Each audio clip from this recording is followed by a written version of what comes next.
So we are rolling. All right, man. It is Cut Talk. We are in the building. It's probably a record, man. Bro got me up late, but if anybody is worth it, it's this guy right here, man.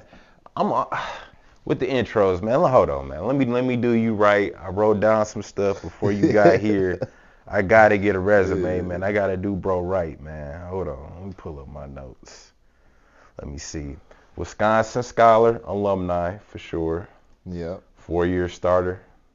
Second all time in scoring at Wisco. Just got broke this year. I know, man. 08-09 state championship your junior year. 4-time all conference. All conference, all area, all state. San Jacinto. 2-time all regional player. Come on, man. D1 scholarship, Montana State. Was you all conference there? 2-time. 2-time all conference. Come on, man. Went pro in Norway. Come on, man. The list is, I could keep going, man. But we going to stop it there because I want him to speak. But we got the homie Flavien Davis in the building, man. Appreciate you pulling up, sir. How you feeling? Appreciate you, man.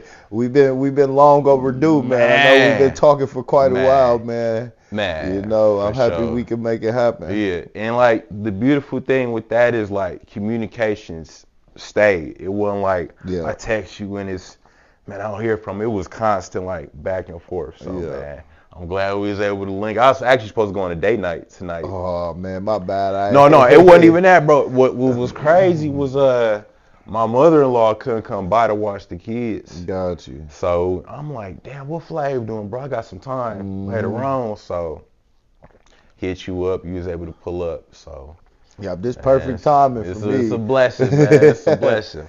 Yeah. But with these interviews, bro, I like to start from the beginning and work my way all the way down, bro. Yeah, so let's do it. I know you from Milwaukee.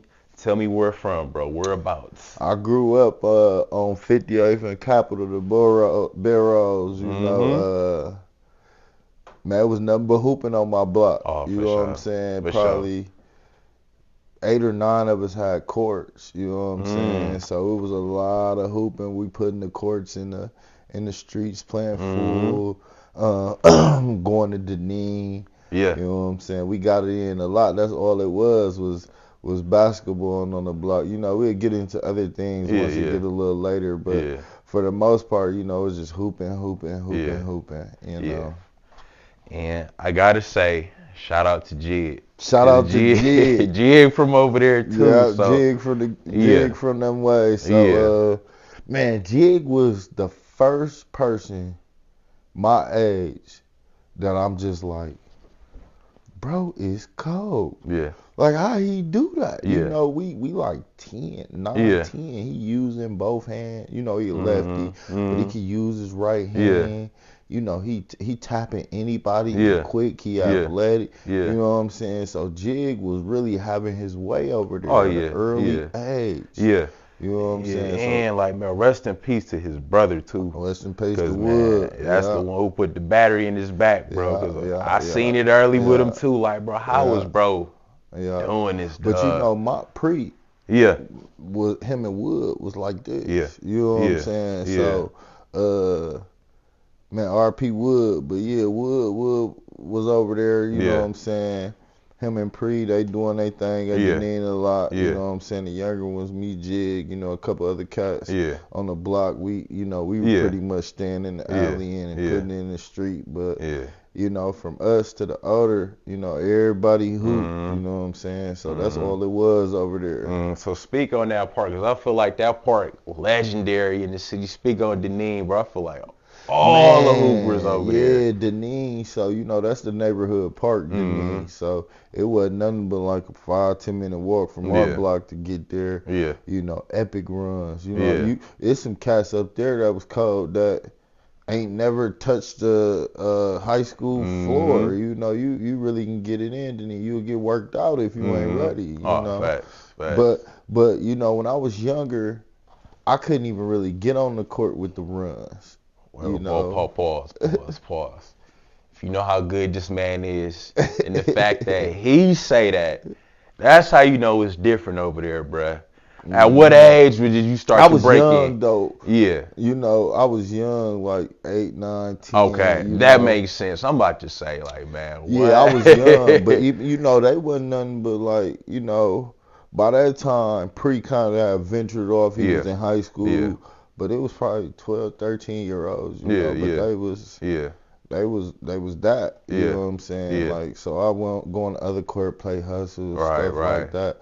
You know, it wasn't like super packed on the, you know, on the court over there, you know, all the young cats over there playing. We'd get our turn eventually. But, you know, by the time I really got of age to really hoop, I had moved. Okay. You know what I'm saying? So I had moved to North Lawn. Okay. So I ain't really even get to, when I was cold, I had moved. So I couldn't, you know what I'm saying? By that time, I'm in the open gym and all of that. So, yeah. So, in terms of your siblings, you know what I'm saying? Pre the oldest, then Chuck, then you speak on that dynamic, bro. Falling in line, you seeing Pre do his thing in basketball, you see Chuck dominate football, bro. How did that inspire you to do your thing? Well, you know, my dad also have 2 kids. Okay. So I got two more brothers. Okay. Which we, you know, Pops never raised us as that half brother stuff. You know what I'm saying? For sure. We brother, you know what I'm saying? So there's Pre, and then I got a brother named Paris, who's the second oldest. Then I got another brother named Channy, who's right after Paris. Then Chuck A, then me, and then my little brother Kamari. We all play. You know, one thing about moms and pops is they made sure we played sports, you know, at an early age, to the point where I remember playing the first time playing tackle football. I didn't want to play. You know, I'm like, nah, this is a little too physical for me. You know, I didn't have a choice. You know, and as far as with the hooping, as long as I can remember, that's just what we did. You know, like even my other 2 brothers I named, Paris, he played at Juneau. You know, my brother Channy, he never played basketball. He moved to Atlanta with his mom, like right before high school, but he was good in football too. You know, Chuck A was a beast in football. You already know that, but he was cold in basketball. You know, like he had a name in both. You know, and that's one thing like that. The difference between me and Pre, like I was solid in football. I played VAR as a sophomore, but I had got injured, so I went away from football. But bro played varsity. A lot of people don't know he played VAR at King as a freshman. You know what I'm saying? Chuck did. You know, then sophomore year he played. You know, he flirted with VAR the whole time. I ain't gonna say he was, you know, suit up sometimes, don't, but as a freshman, he played probably half the VAR game. Sophomore, more than half. And he transferred to Wisco. You know, so at that point, at Wisco, he focused on football more because it was the better football school than King. You know, my little brother, he even played basketball. He just stopped at an early age. You know, he stopped about 8th grade. And so, but my whole, man, even like my auntie played basketball. My grandma coached at Juneau in like the 80s. You know what I'm saying? So my dad ran track and played football at Tech. I don't think my mom hooped though. You know what I'm saying? My mom did hoop. She just kind of, you know, once Pops really installed that, she carried it out. You know, that's dope. That's dope. Yeah, moms did her thing. Man. She always supportive, always was there. So, That's dope. So in terms of elementary school, bro, where'd you go? I went to Garden Homes Lutheran. Okay, shout out. Shout out to G House. You know, we really, first I want to say it's a family over there. You know, Garden Homes, we really operate as a family. Even cats in the 80s, Tom Mayfield, you know, a couple other cats, you know, that, I think Tom went to Purdue, I think. You know, Tom Mayfield went to Purdue. We had some other cats, you know, Pre went to Garden Homes all his life. I went there. Some other names y'all might know. Chris Golden. Okay. Chris Yeah, Golden went there his shout whole out. life. Shout out. Who else was Rashawn Cotton? Shout out. Shout out. Bernard. And that's K5 through 8th, right? That's K4. Yeah, Okay. everybody All the way you through. know what I'm saying? Okay. And not only did we go there, our people went there. Yeah. And now our kids go there. That's dope. You know what I'm saying? It's That's really dope. like a family, you know what I'm saying? So all my lifelong friends still to this day went to Garden Homes with me. You know, I met my best friends at Garden Homes since 2nd grade. You know what I'm saying? So we stayed locked in, you know. How was the hoop in there, bro? Man, it was going down, man. I already know. You know. Oh, Devereaux went there. Shout out. I forgot about Devereaux. You know, Devereaux, RP, my cousin Jordan. You know Jordan. Jordan went there. You know what I'm saying? So the hooping, I just named all the names. You can imagine how they went. You know, Brandon Whiteside. Oh, shout out to B-Dub went there. Chuck went there. You know, like Shell. You know, Damon Campbell, he was a football player, but he hooped. Like, so it used to go down. Like, you know what I'm saying? It went down. So how was there for you, bro? You there? So when you went there and you was younger, was you always tall? Or you hit a spurt just? I was always tall. Okay. But I was so, you know, most tall kids are uncoordinated. You know what I'm saying? So I couldn't even chew bubblegum and walk up the court at the same time. That's if you, like I said. Jigga tell you, you know what I'm saying? If you know this man game, the fact that he say that, I'm out here learning tonight, man, because I would have never. Man, people that know me know, like, I wasn't it. You know what I'm saying? I was tall. Wasn't it? That's crazy. 4th grade, I played AAU with Milwaukee Stars. It was B. Jonathan. Oh, shout out. You know, they ended up being the Rebels. You know what I'm saying? That team. So when I first started playing, I played with them. It was me, Devereaux, Johnny Lacey played. Shout out, man. Shout out to Johnny, shout out Jay Lacey. Theotis. Shout out Theotis played. Josh Brown. Shout out. Who else was on that So team? you played Devereaux. You played up. Okay. Devereaux, Jordan, Eric Mitchell, Mark Mitchell. Shout out to Mark. It was who I feel like I'm missing somebody. Jamil Wilson. Shout out to Jamil. You know what I'm saying? Man. So we was really the best player at that team. His name was Kenneth Pope.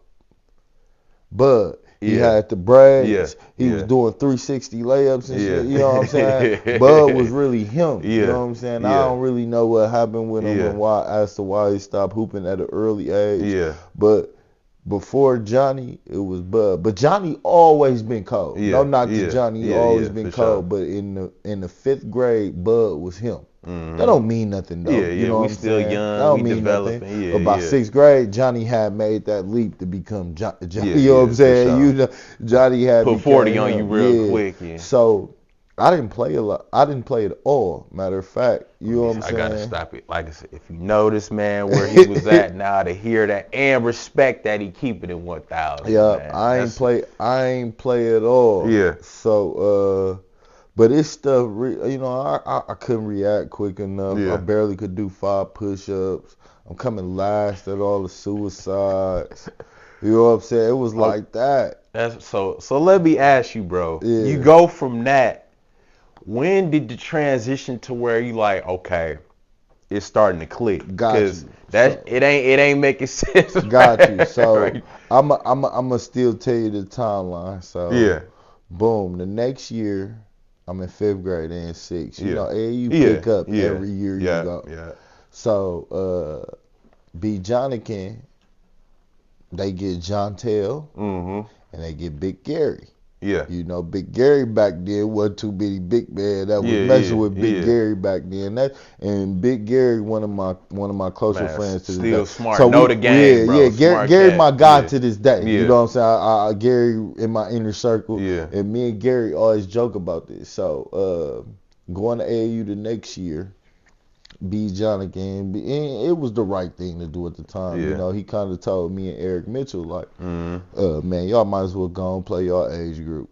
You know what I'm saying? So he kind of, I ain't gonna say kicked us off the team. He just like, go play your age group because we need John Tell and Big Gary. You know what I'm saying? So boom, Jigga, my boy, Mary and my mama was friends. Man, shout out to Miss Mary. Shout out to Miss Mary. So, but I think I was supposed to go to a tryout for Swish. Okay. You know what I'm saying? That makes sense. Yeah, that makes sense. But it ended up falling through, whatever. I went to a tryout at the Rebels. Okay. You know what I'm saying? That ended up falling through. Yeah. And a lot of people don't know Marty. Yeah. Of DTA, that's my cousin. You know what I'm saying? I was just gonna ask you, bro. Like, was DTA that while my brothers played with the DTA? That's what I'm saying. I'm gonna get into that. So, boom. Marty, my cousin, mom's asked him like, hey, can you start a team for him? You know, he pretty much like, nah. Yeah. And I get it. You know what I'm saying? Like, sure. When I was young, I took it personal. Yeah. You know what I'm saying? Now that I'm older, the things that all come, you gotta find a coach, get kid. I get it. You know what I'm saying? You're like, nah, I can't start no team for him. Yeah. So, boom. I have a cousin named Rachel Hampton. Okay. Rachel Hampton, Keith Bearden. I'm just gonna bring him up, man. Right? Shout out to Keith. So at the time, Rachel and Keith was together. So I see Rachel in the grocery store. Her and my mama talking, and she like, we trying to find him an AAU team. She like, oh, we got an AAU team called the Scholars. Okay. So, it wasn't no tryout thing. It was, all right, you on the team, but Tanya, that's Eric mama name. Shout out to Tanya. Tanya, Eric was cold. Eric could make any team he played on. Yeah. But Tanya like, no, they started this together. Yeah. So they gonna go wherever together. Yeah. So Eric was passing up on stuff because you know what I'm saying? Yeah. So we ended up, we like, all right, we got the Scholars. Yeah. You know what I'm saying? So I joined the Scholars in the 5th grade. So it's me, Eric. That's what's up. Me, Eric, Montez Porter. Man, okay, I'm gonna pause. Go ahead. Yeah, Tez, my boy. I know you know about Tez. Bro. Hey, shout out to Tez. That's my boy. Hey. Man, where he at? Tez around. I see Tez, his son is good. We're gonna have to get him on the show, man, bro. Tez, man, I'll call him, man. When we done, bro, bro, you gonna have to, because my freshman year, he used to come to our open gyms. Problems. I'm like, who is this nigga? Not like 8th grade, giving people, give Quam the business. Then I see him with the Wisco. Then you know what I'm saying. But man, shout out to you, bro. But I ain't gonna get into Tez's story. I'm gonna let him tell his own story. But Tez was nice, bro. Tez was him. A lot of people don't know. Yeah. I owe Tez a lot to my game right now. Yeah. I owe Montez a lot, and that's my boy still to this day, bro. That's one of my closest friends. Yeah. No matter how long we go without talking, bro, that's one of my closest friends. He good though. When my mom passed, man, Tez came through for me. Yeah. You know what I'm saying? And that's, everybody need a solid friend like Tez. Yeah. You know what I'm saying? That's gonna always be solid. No, me and Tez can go a year without talking. The second we talk, bro, it's all love, big smiles. Yeah. You know what I'm saying? So one thing about Tez is, boom, when I met Tez, I was 10. We were like 10. Yeah. You know what I'm saying? Tez, people don't know he had a hard life. You know what I'm saying? So his passion, everything was different. Yeah. You know what I'm saying? For the most part, I was coddled. You know what I'm saying? I went to a private school. I grew up on a good block. You know what I'm saying? Like, it wasn't sweet, but I grew up on a good block. You know what I'm saying? You got your brothers and I stuff. had both parents for a while. You know what I'm saying? My brothers and everything. So I lived a solid life. You know what I'm saying? Tez lived a different type of life. You know what I'm saying? So, boom, I joined the Scholars. You know, it's me, it's Eric Mitchell, Montez, Devin Green. Shout out to him. Another Green. Another underrated cat. D Green, my boy. Like, I still to this day, me and D Green like kick it tough. We play in this men's league and this church league together. We ref like Devin, my boy. Like when I mean we like this, Devin still my boy. But our parent, my mama and his mama was like this. Yeah. You know what I'm saying? So it was Devin. We had Alex Jamerson. Shout out. We had Alex. We had my boy from Tulsa East. His name was Matty. Okay. Knocked down Jeffrey Bacon. he ended up playing D1 football at Army. Okay, man. You know what I'm saying? To Jeffrey him. Bacon. Yeah. Who else was Chim with y'all yet or not Chim yet? Chim wasn't with us yet.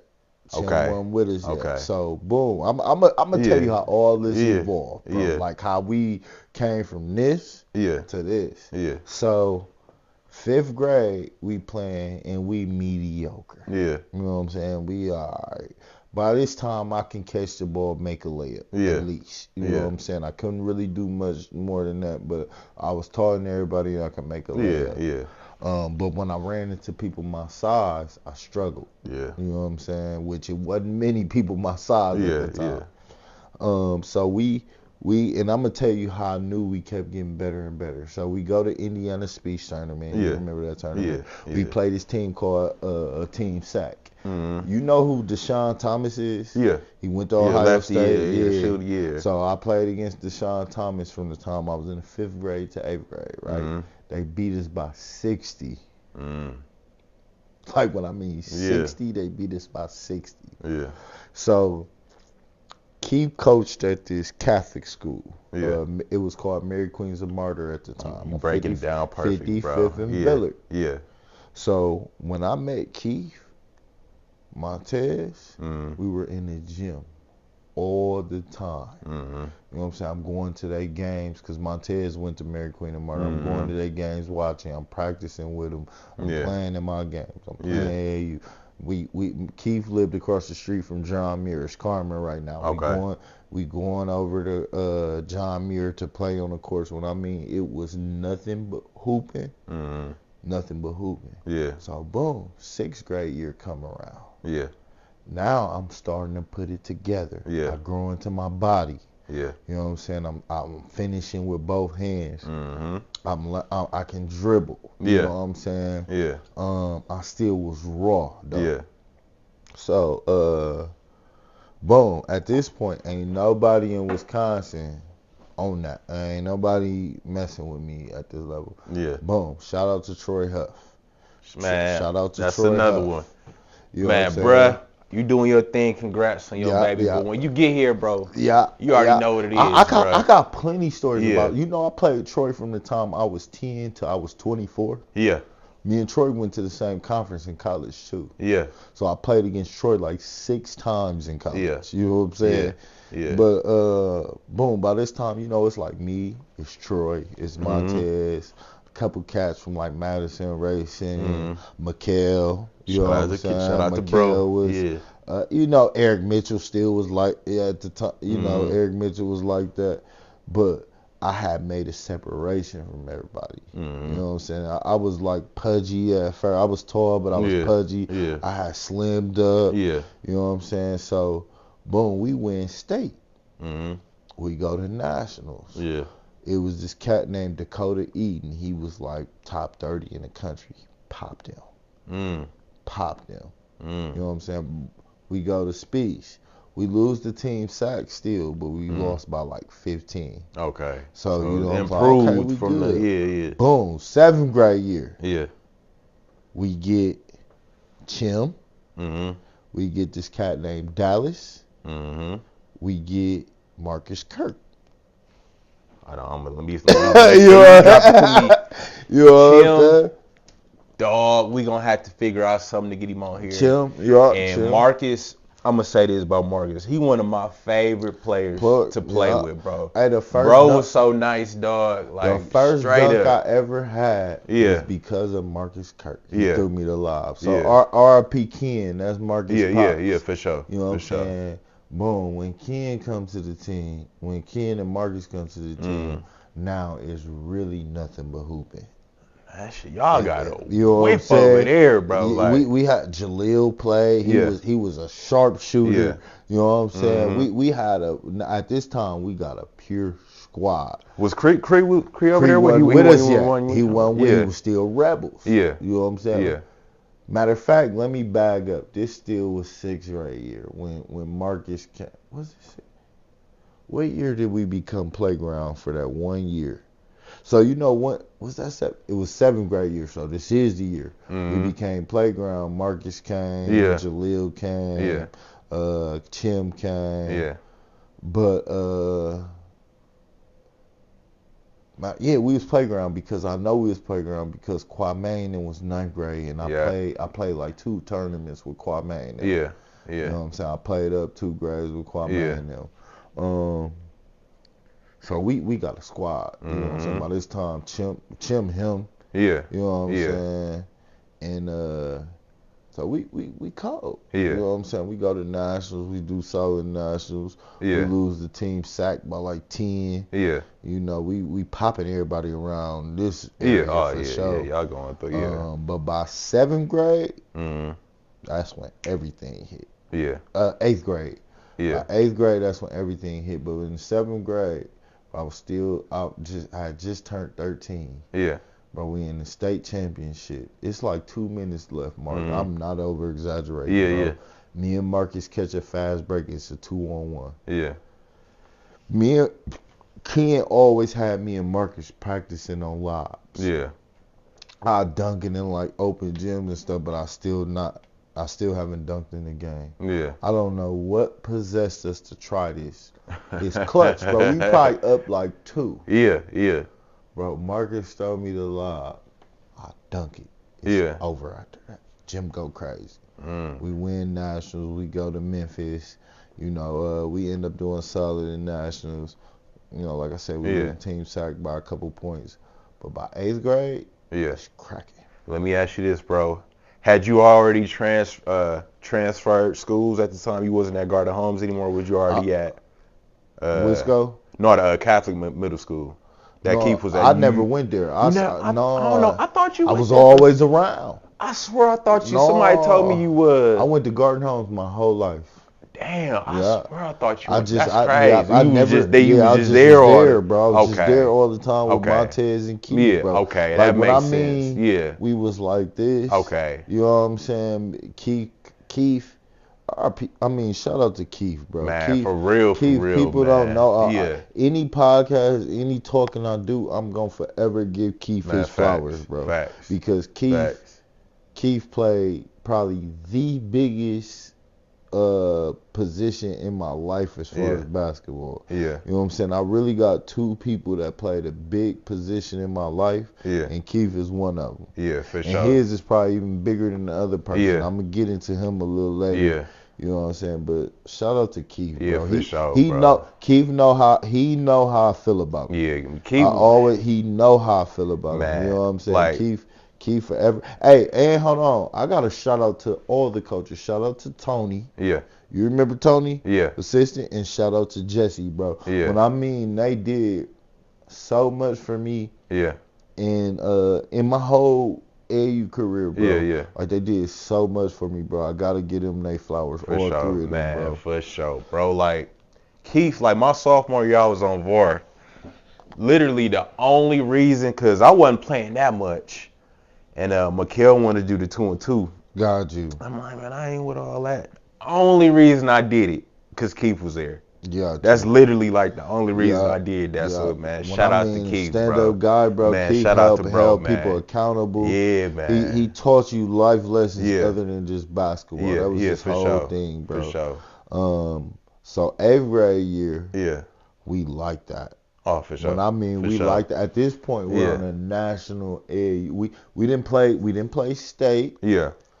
No, we did play state because we still went to national. We did state, but when I mean we going to so many out of town tournaments, bro. Y'all going every weekend, and we're winning them. Yeah, you know what I'm saying? Ain't like we just going to play. We're going to winning them to the point where now teams know this unsponsored team called the Scholars. They know how we come. Yeah, running through. You know what I'm saying? Let me ask you this, cause y'all was with each other for so long, bro. I know y'all chemistry had to be beastie, top tier, bro. Beastie. So I really I tell people this all the time. I broke the chemistry. Yeah. I broke the chemistry. Speak on it. So 9th grade, you know, we go to big time, bro. We go to like the Final Four. Yeah. And we lose. You know Perry Jones? Yeah. All right, boom, Perry. We lose to Dallas Seahawks. Perry Jones. They had somebody named Jamison Stern at the time. I think this cat named T.J. Taylor, he was supposed to go to Marquette, but ended up going to North Texas.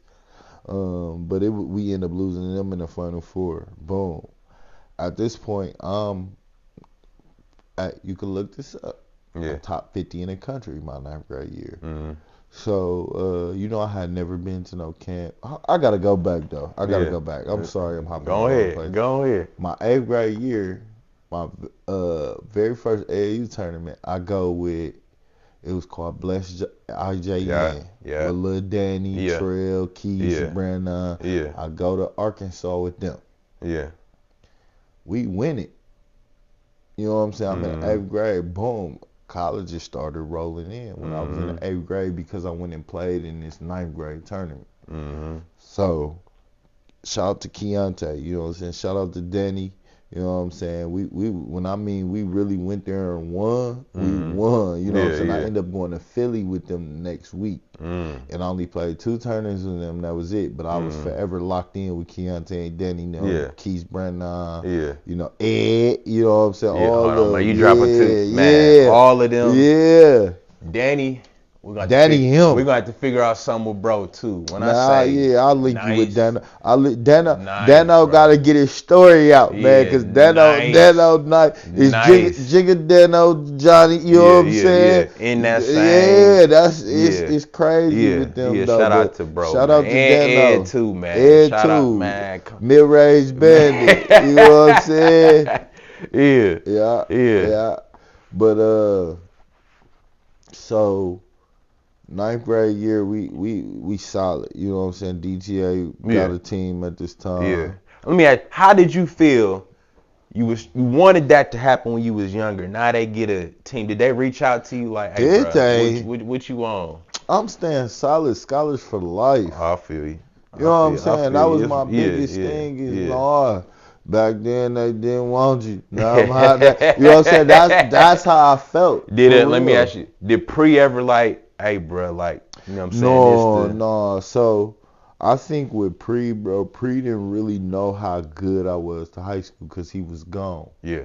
When he finally was able to see me play, he like, oh, you know what I'm saying? Like, I'm sure he was hearing about it, but it wasn't on social media, so it ain't like he's seen it. You know what I'm saying? Yeah. Pre went to college when I was in the 7th grade, and that was the change. Yeah. You know what I'm saying? So by the time Pre really knew I was that, I was probably 9th, 10th grade already. You know what I'm saying? Boom. So 9th grade, we get Cree. Okay. Something happened with DTA. Cree and it's the summer 8th going into 9th. Is that summer? Yeah, 8th going into 9th. Okay, because I want you to speak on going into Wisco too. Boom. After that. Okay, so a lot of people don't know is I was going to King at first. You know, wait. I'm following the bloodline. My nigga, you gotta explain that. So you started off. How long did that last for? I didn't go to King. But you was set up to go. So you guys probably already. I was enrolled already. You know what I'm saying? So boom, what happened was I told you Chuck A left and went to Wisco. That's all I needed. Yeah. My friends from Garden Homes was going to Wisco. So you know what's crazy, bro? It was so much talk at Dominican. Cause it was like Flav coming. That's why I thought you went to the the Catholic. So I'm like, oh, that makes sense. It was a big thing, bro. It was Dominican. King. So it was Dominican because Keith had the ties to Dominican. You know, Montez was supposed to go to Dominican. I'm like, man, I go to, you know what I'm saying? It made sense. Then it was King because of the bloodline there. But once bro said, hey, I'm going to Wisco for football. It's a no-brainer for me. You know what I'm saying? I knew everybody at Wisco already. It makes sense. That's how I ended up at Wisco. You know what I'm saying? So 8th grade, Cree joined the team towards the end. And that was like the piece we needed. When Cree came to the team, bro, Cree was part of that Final Four when we went to Final Four in Vegas. Cree was there. So we was stacked. So this how I broke the chemistry. Speak on it. Going to my sophomore year. Not going into my sophomore year. It was so 9th grade going to 10th grade. I still played the Scholars. 10th going to 11 that summer. I told you Marty, my cousin. Shout out to cuz Marcus. He the head coach at I think it's Eastern Illinois for for women right now. Up. Yeah, shout out to shout Marcus. Out to bro. Yeah, that's what's up. Yeah, that's cuz. So Marty and cuz they pulled up. They brought me a bag. Yeah. You know, all the gear. You know, back then, it was gear. Now they want that cheese. Yeah, you know what I'm saying? Yeah. Back then, they bring you some gear. You know what I'm saying? So they bring me the gear. They like, we can get you in some camps. Yeah. You know what I'm saying? That's all I need. I never went to a camp. Yeah. And I'm like, y'all got me at the camps. Yeah. You know what I'm saying? So, bro, that's probably the worst basketball decision I ever made. I remember that, bro, when they had you on the roster because Mark Miller used to post rosters, and I seen Flav with DTA. I'm like, I hit it on the scholars. You know that's what what's I'm saying? up, I guess. Like I had dinner with Keith. Me and Devin went to DTA. You know, he like, bro, we got something in the works. Just trust me. And I still hit it, which they did have some in the works. So they was supposed to be that team under Johnny and them on Playground Elite. We was. You know what I'm saying? But once I hit it, everything broke. So I felt bad. You know, once I knew that, I'm like, damn. Yeah. You know what I'm saying? So we was supposed to be that 10th grade team. Yeah. You know, and it still was like Rentez, Big John, Troy Huff. So they had a solid team. Yeah. But it was literally supposed to be the scholars team as that team. So I go to DTA. Now, when I tell you who our team was, you gonna say, how the hell that ain't work? Yeah, I remember some of y'all, bro. So it was Larry Bradley at the 1. Say less. You ain't even got to say it. That says it all, right? Cree at the 2. I'm at the 3. Quevin at the 4. You remember Quevin from Washington? Went to Duquesne, then went to Washington University. Big Calvin Godfrey at the 5. Went to Iowa State. One Silas over there, too? Silas was with y'all for a little bit? No, Silas was with Stan the Game. Okay. But Marcus Kirk was on that team. Troy Huff was on that team. Devin, Jeremy Gordon. We had this kid from Waupun named the Warts. Dylan Warts. I remember his brother. Shooting. So we had a squad, bro. But when I mean we couldn't get it together, bro, we just couldn't, bro. What you think it was? It was honestly, bro. Now that we older, we can say what it is. It was the coaching, bro. It was the coaching, bro. Because Marcus McLaughlin. Yeah. That's my blood cousin. You know, I love cuz. I'm keep it 100. He was 18. We was 16. He was the head coach. Yeah. You know what I'm saying? Yeah. We got Marshall Williams. Shout out to OG. He was on the staff. You know what I'm saying? We had Troy Cotton there. Different coaches was pulling for different people. So Marcus kind of wanted Cree and Big Calvin to run the show. Troy Cotton Sr. wanted me and Calvin to run the show. And Marshall wanted Larry and Quevin to run the show. So when I mean players on the court arguing, coaches on the court arguing, so I played two tournaments. I'm telling my mama and my brother Chuck A. Because at this time Chuck A. kind of he the one that's kind of helping me through all this, you know. So I'm like, bro, I quit. He like, nah, you ain't gonna quit, bro. You know what I'm saying? I'm gonna go on the next tournament with y'all and see, cause he played with DTA and Marcus. So he like, I'm gonna just go and see how it go. So we go on the next tournament, shit show. Bro, like, yeah, we up out of here. You know what I'm saying? So boom, I call Keith. I know that conversation had to be like. I called Keith. Matter of fact, he pull up. Me and Dev, my mama, his mama there, we pull up. I'm like, you know, I'm trying to come back. Keith like, I'll let you know. You know how Keith is. He ain't just gonna go for none of that. So when I mean to tell you, I'm so pissed that he told me I'll let you know. I'm thinking he go welcome me back up at ours. He like, I'll let you know. I'm like, fuck that. I'll work out mine. I ain't playing AU. You know what I'm saying? Mom's like, no, nigga. You know what I'm saying? So Keith ended up calling me like, we got a tournament in Chicago, get your stuff and come to the tournament. Bro, I didn't play a game. You know how Keith is. He want to make a statement over everything, bro. When I mean I didn't play a second the whole tournament. I'm like, I quit. Call Richie. I'm going to playground. Yeah. Playground Warriors. Yeah. Call Richie up. I'm out of here. Yeah. You know what I'm saying? But I ended up rocking out with Keith, man, and we did okay. You know what I'm saying? But by that time we had Ben Mills too. Yeah. I forgot about Ben, bro. Big we had homie. Ben Mills. Yeah. 7-footer. Yeah. You know what I'm saying? We was stacked, bro. Ben ended up going to playground. So the whole team dismantled. We had like Jalen McLeod. Yeah, shout out to Jalen. Yeah, Brian Keys, Jarrell James. All of them, shout out to them. We had Mikhail over there with y'all for a little bit? Mikhail ended up coming. Yeah, Mikhail ended up coming. We had Steve McWhorter. Man, shout out to You know Steve. I'm going to tell y'all something Love, about hate Steve. with dude, man. Yeah, he ended my career with all, it's all love I'm now. I'm going to tell y'all something bruh. about Steve. Steve is probably the coldest AAU teammate I done had. I could believe it. I'm not even lying. I could believe it. And Steve probably remember this. We played Team Detroit.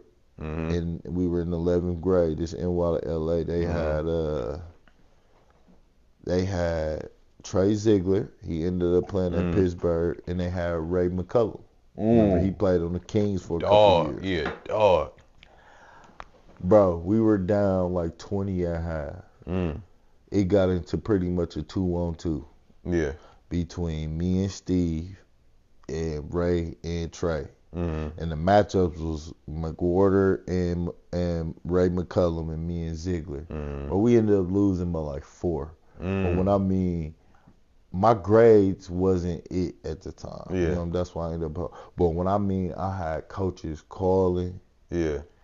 They get them transcripts. I don't hear from them no more. You know what I'm saying? But I think Steve had put his name from like, we don't know if he's D1 or not. Man, he D1. He's 6'5" point guard. I'm going to say this. In terms of running a show and just being just smooth with the ball, he next to nobody, bro. For sure. Like, straight up. Like, I can speak on that. So I want to ask you about. Hey, can we edit this? Yeah. I gotta pee. Can I use Go the ahead. bathroom? Yeah, we'll take a break. We'll take a break. My man break the I gotta use the bathroom.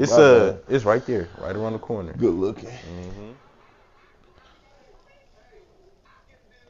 So I wanted to ask you, Flav, in terms of your game, because you had size, bro, 6'5", 6'6", big body, athletic, but like you wasn't just, all I'm going to do is dunk, all I'm going to do is post up. You had a handle, pull up, smooth, poise. So where you get that from? Because you don't just get that just overnight, bro. It takes somebody to actually love the game or work on the game.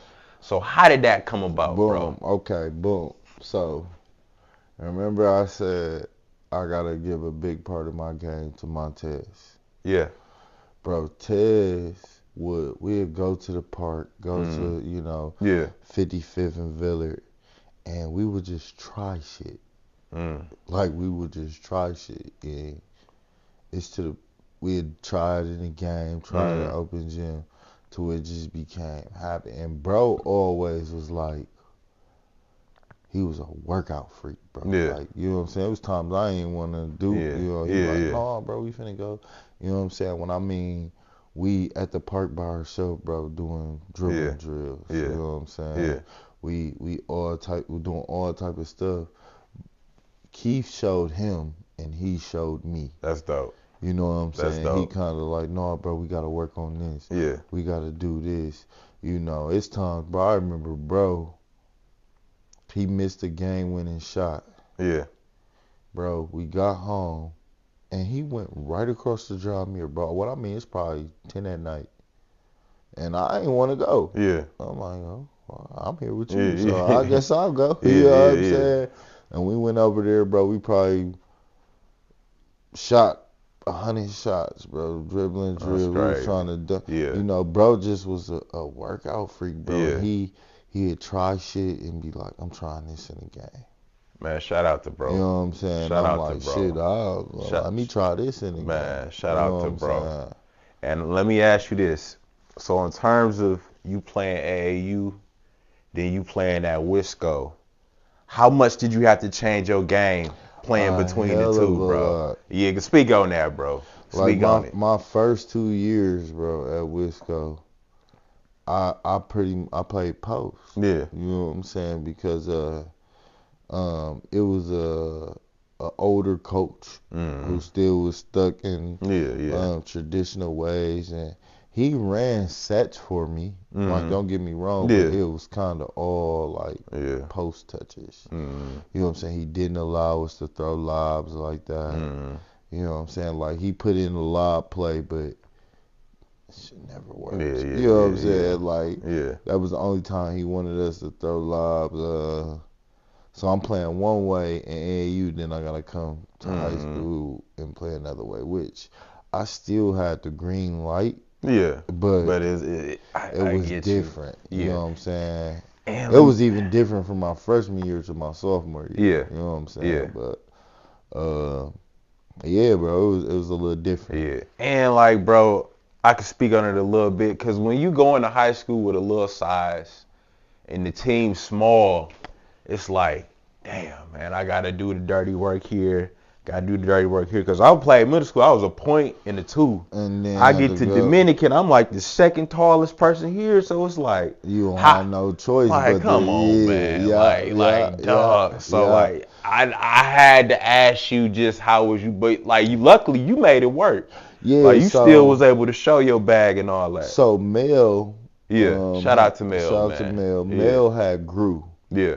Mel was short, you know, and I think from his maybe freshman year or sophomore year he grew. You know what I'm saying? He just kept growing. Yeah. So Mel probably was we're the same height. Okay. You know what I'm saying? Yeah. Chuck A played post, but he's 6'2". Yeah. You know what I'm saying? And he was coming off the bench. Yeah. So me and Mel was the tallest, you know. It was back then. It was two posts. Yeah. You know, now most time if you got a post. Right. You know what I'm saying? Right. Most is one. It's a 4 way in. Pretty much what they want they post to do now is just rebound and run the floor. Right. And hit an outside shot. Right. But you know, back then they want post touches and play out the post touches and all that, which I had a post game. Yeah.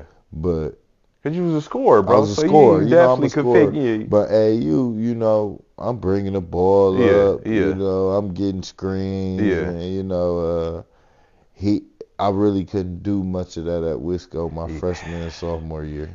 And that's one thing I'm like, if I had a kid like Flav, I would want to see Flav get around some size. Because, like, when I seen your game in high school, bro, I think of like a Lance Stevenson.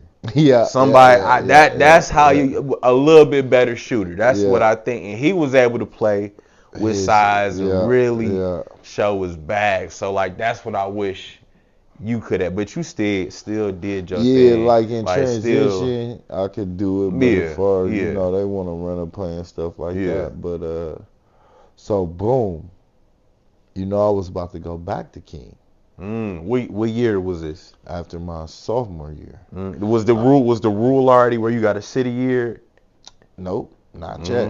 So they had implemented that the following year when Corey went to school. You know what I'm saying? No, matter of fact, it was implemented, but I was a sophomore, so I could transfer. Yeah. You know what I'm saying? I think you had to do it before your sophomore year. Right? Or before freshman your junior year. One of so whenever I was going to do it, it was legal. Yeah. Because it was my sophomore year going to my junior year. So, boom. We play West Bend West at Wisco. And, bro, we're getting cheated. Like, it's clear as day getting cheated, bro. We shot 7 free throws. They shot 41. The foul count was like 10 to 35. That's crazy. It was outrageous, bro. Yeah. So, I do my little spin. You know the spin I had back then, bro. Somebody pushed me. They call it travel. I smacked the mat. They tee me up. Chuck, they take the ball, throw it in the hallway. That sound like He throw it in the hallway. Boom, they tee him up. So now we kind of, you know, it's emotional time, you know. So Pre ended up,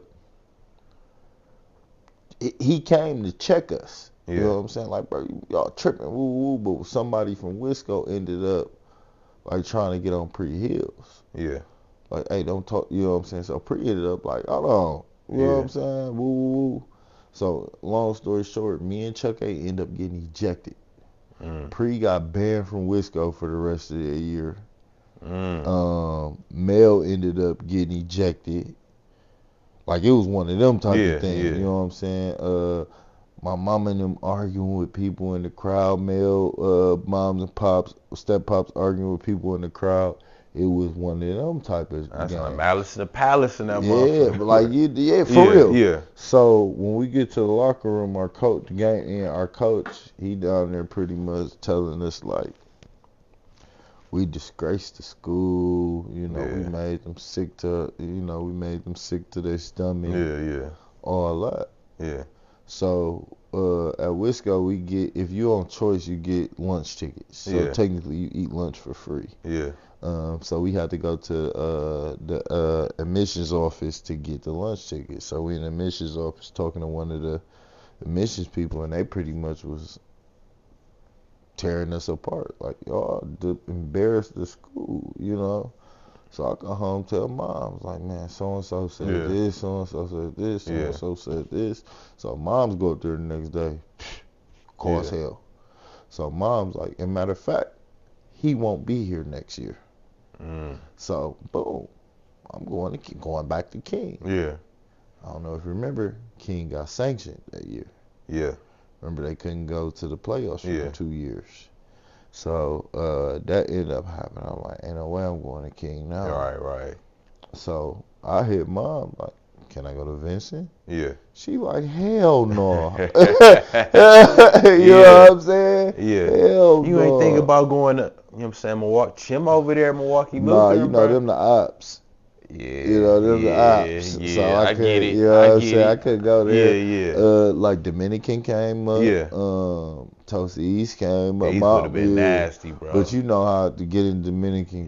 You know, Toast East, you gotta be. You gotta live over there and like give a fake address or something. Yeah. So this the other person I said that I contribute a lot of my basketball game, not game, but really helping me out. Ryan Walsh.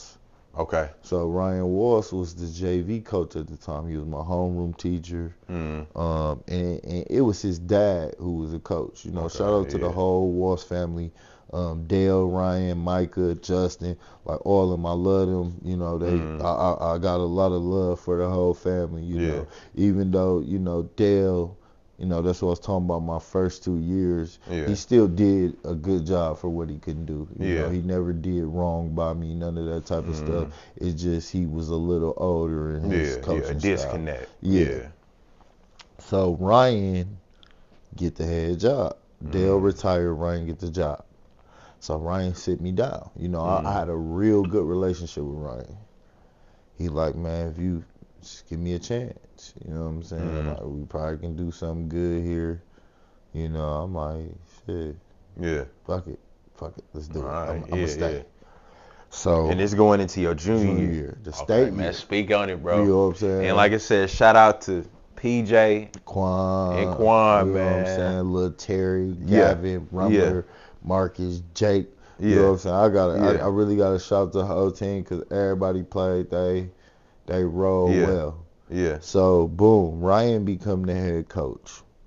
So school start junior year. Like half of our team play football, the other half play basketball. So what we did, what Ryan did that we never did with Dale is we worked out 4 times a week. You know what I'm saying? I'm talking conditioning, weightlifting, on the court, like every day. And shout out to PJ, bro. He was an excellent leader.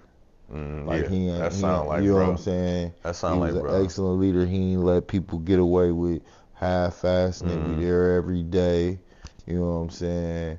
So I got my body right. I conditioned. Yeah. You know what I'm saying?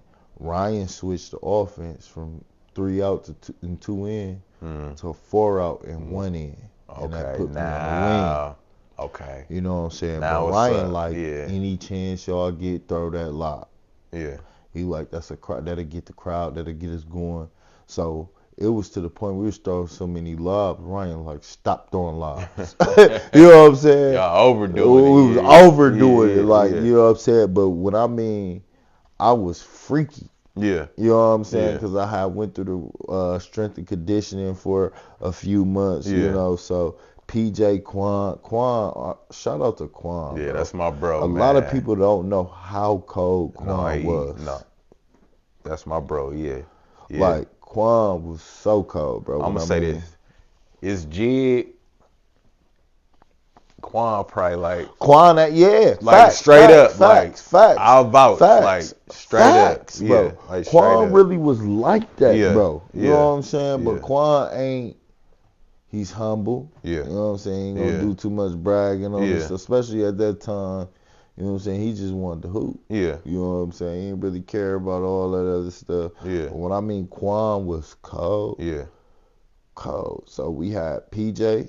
Excellent leader. Our center name was Big Rumler. He was our captain, our man. You know Big Rumler, don't you? Yeah, Big Rum. Shout out, bro. Shout out, Big Rum. Shout out, bro. So, hey. I transferred to Concordia my senior year, and he went to Carroll. Played at Carroll, bro. I'm holding my dude. My guy didn't call out a screen. Big Rumler, bro. I'm on the floor a whole possession, just damn near knocked out, bro. Yeah, from Big Fan. So we grown grown now, man. But we grown now. Hey, I'm gonna tell you, Big Rum was like that, bro. Yeah, when I mean, we had him and PJ as the leaders. That's solid. You know what I'm saying? Yeah. One thing, PJ is gonna lead with his intensity, stuff like that. He's vocal, but Rumler's gonna hold you accountable. He's gonna tell you when you bullshitting. He's gonna tell you if you're wrong. You know what I'm saying? That was his job, bro. He was the enforcer. You know what I'm saying? I felt it. So I mean to tell you, everybody knew their role and did it to the T. They knew me and Quan was the scorers. Yeah.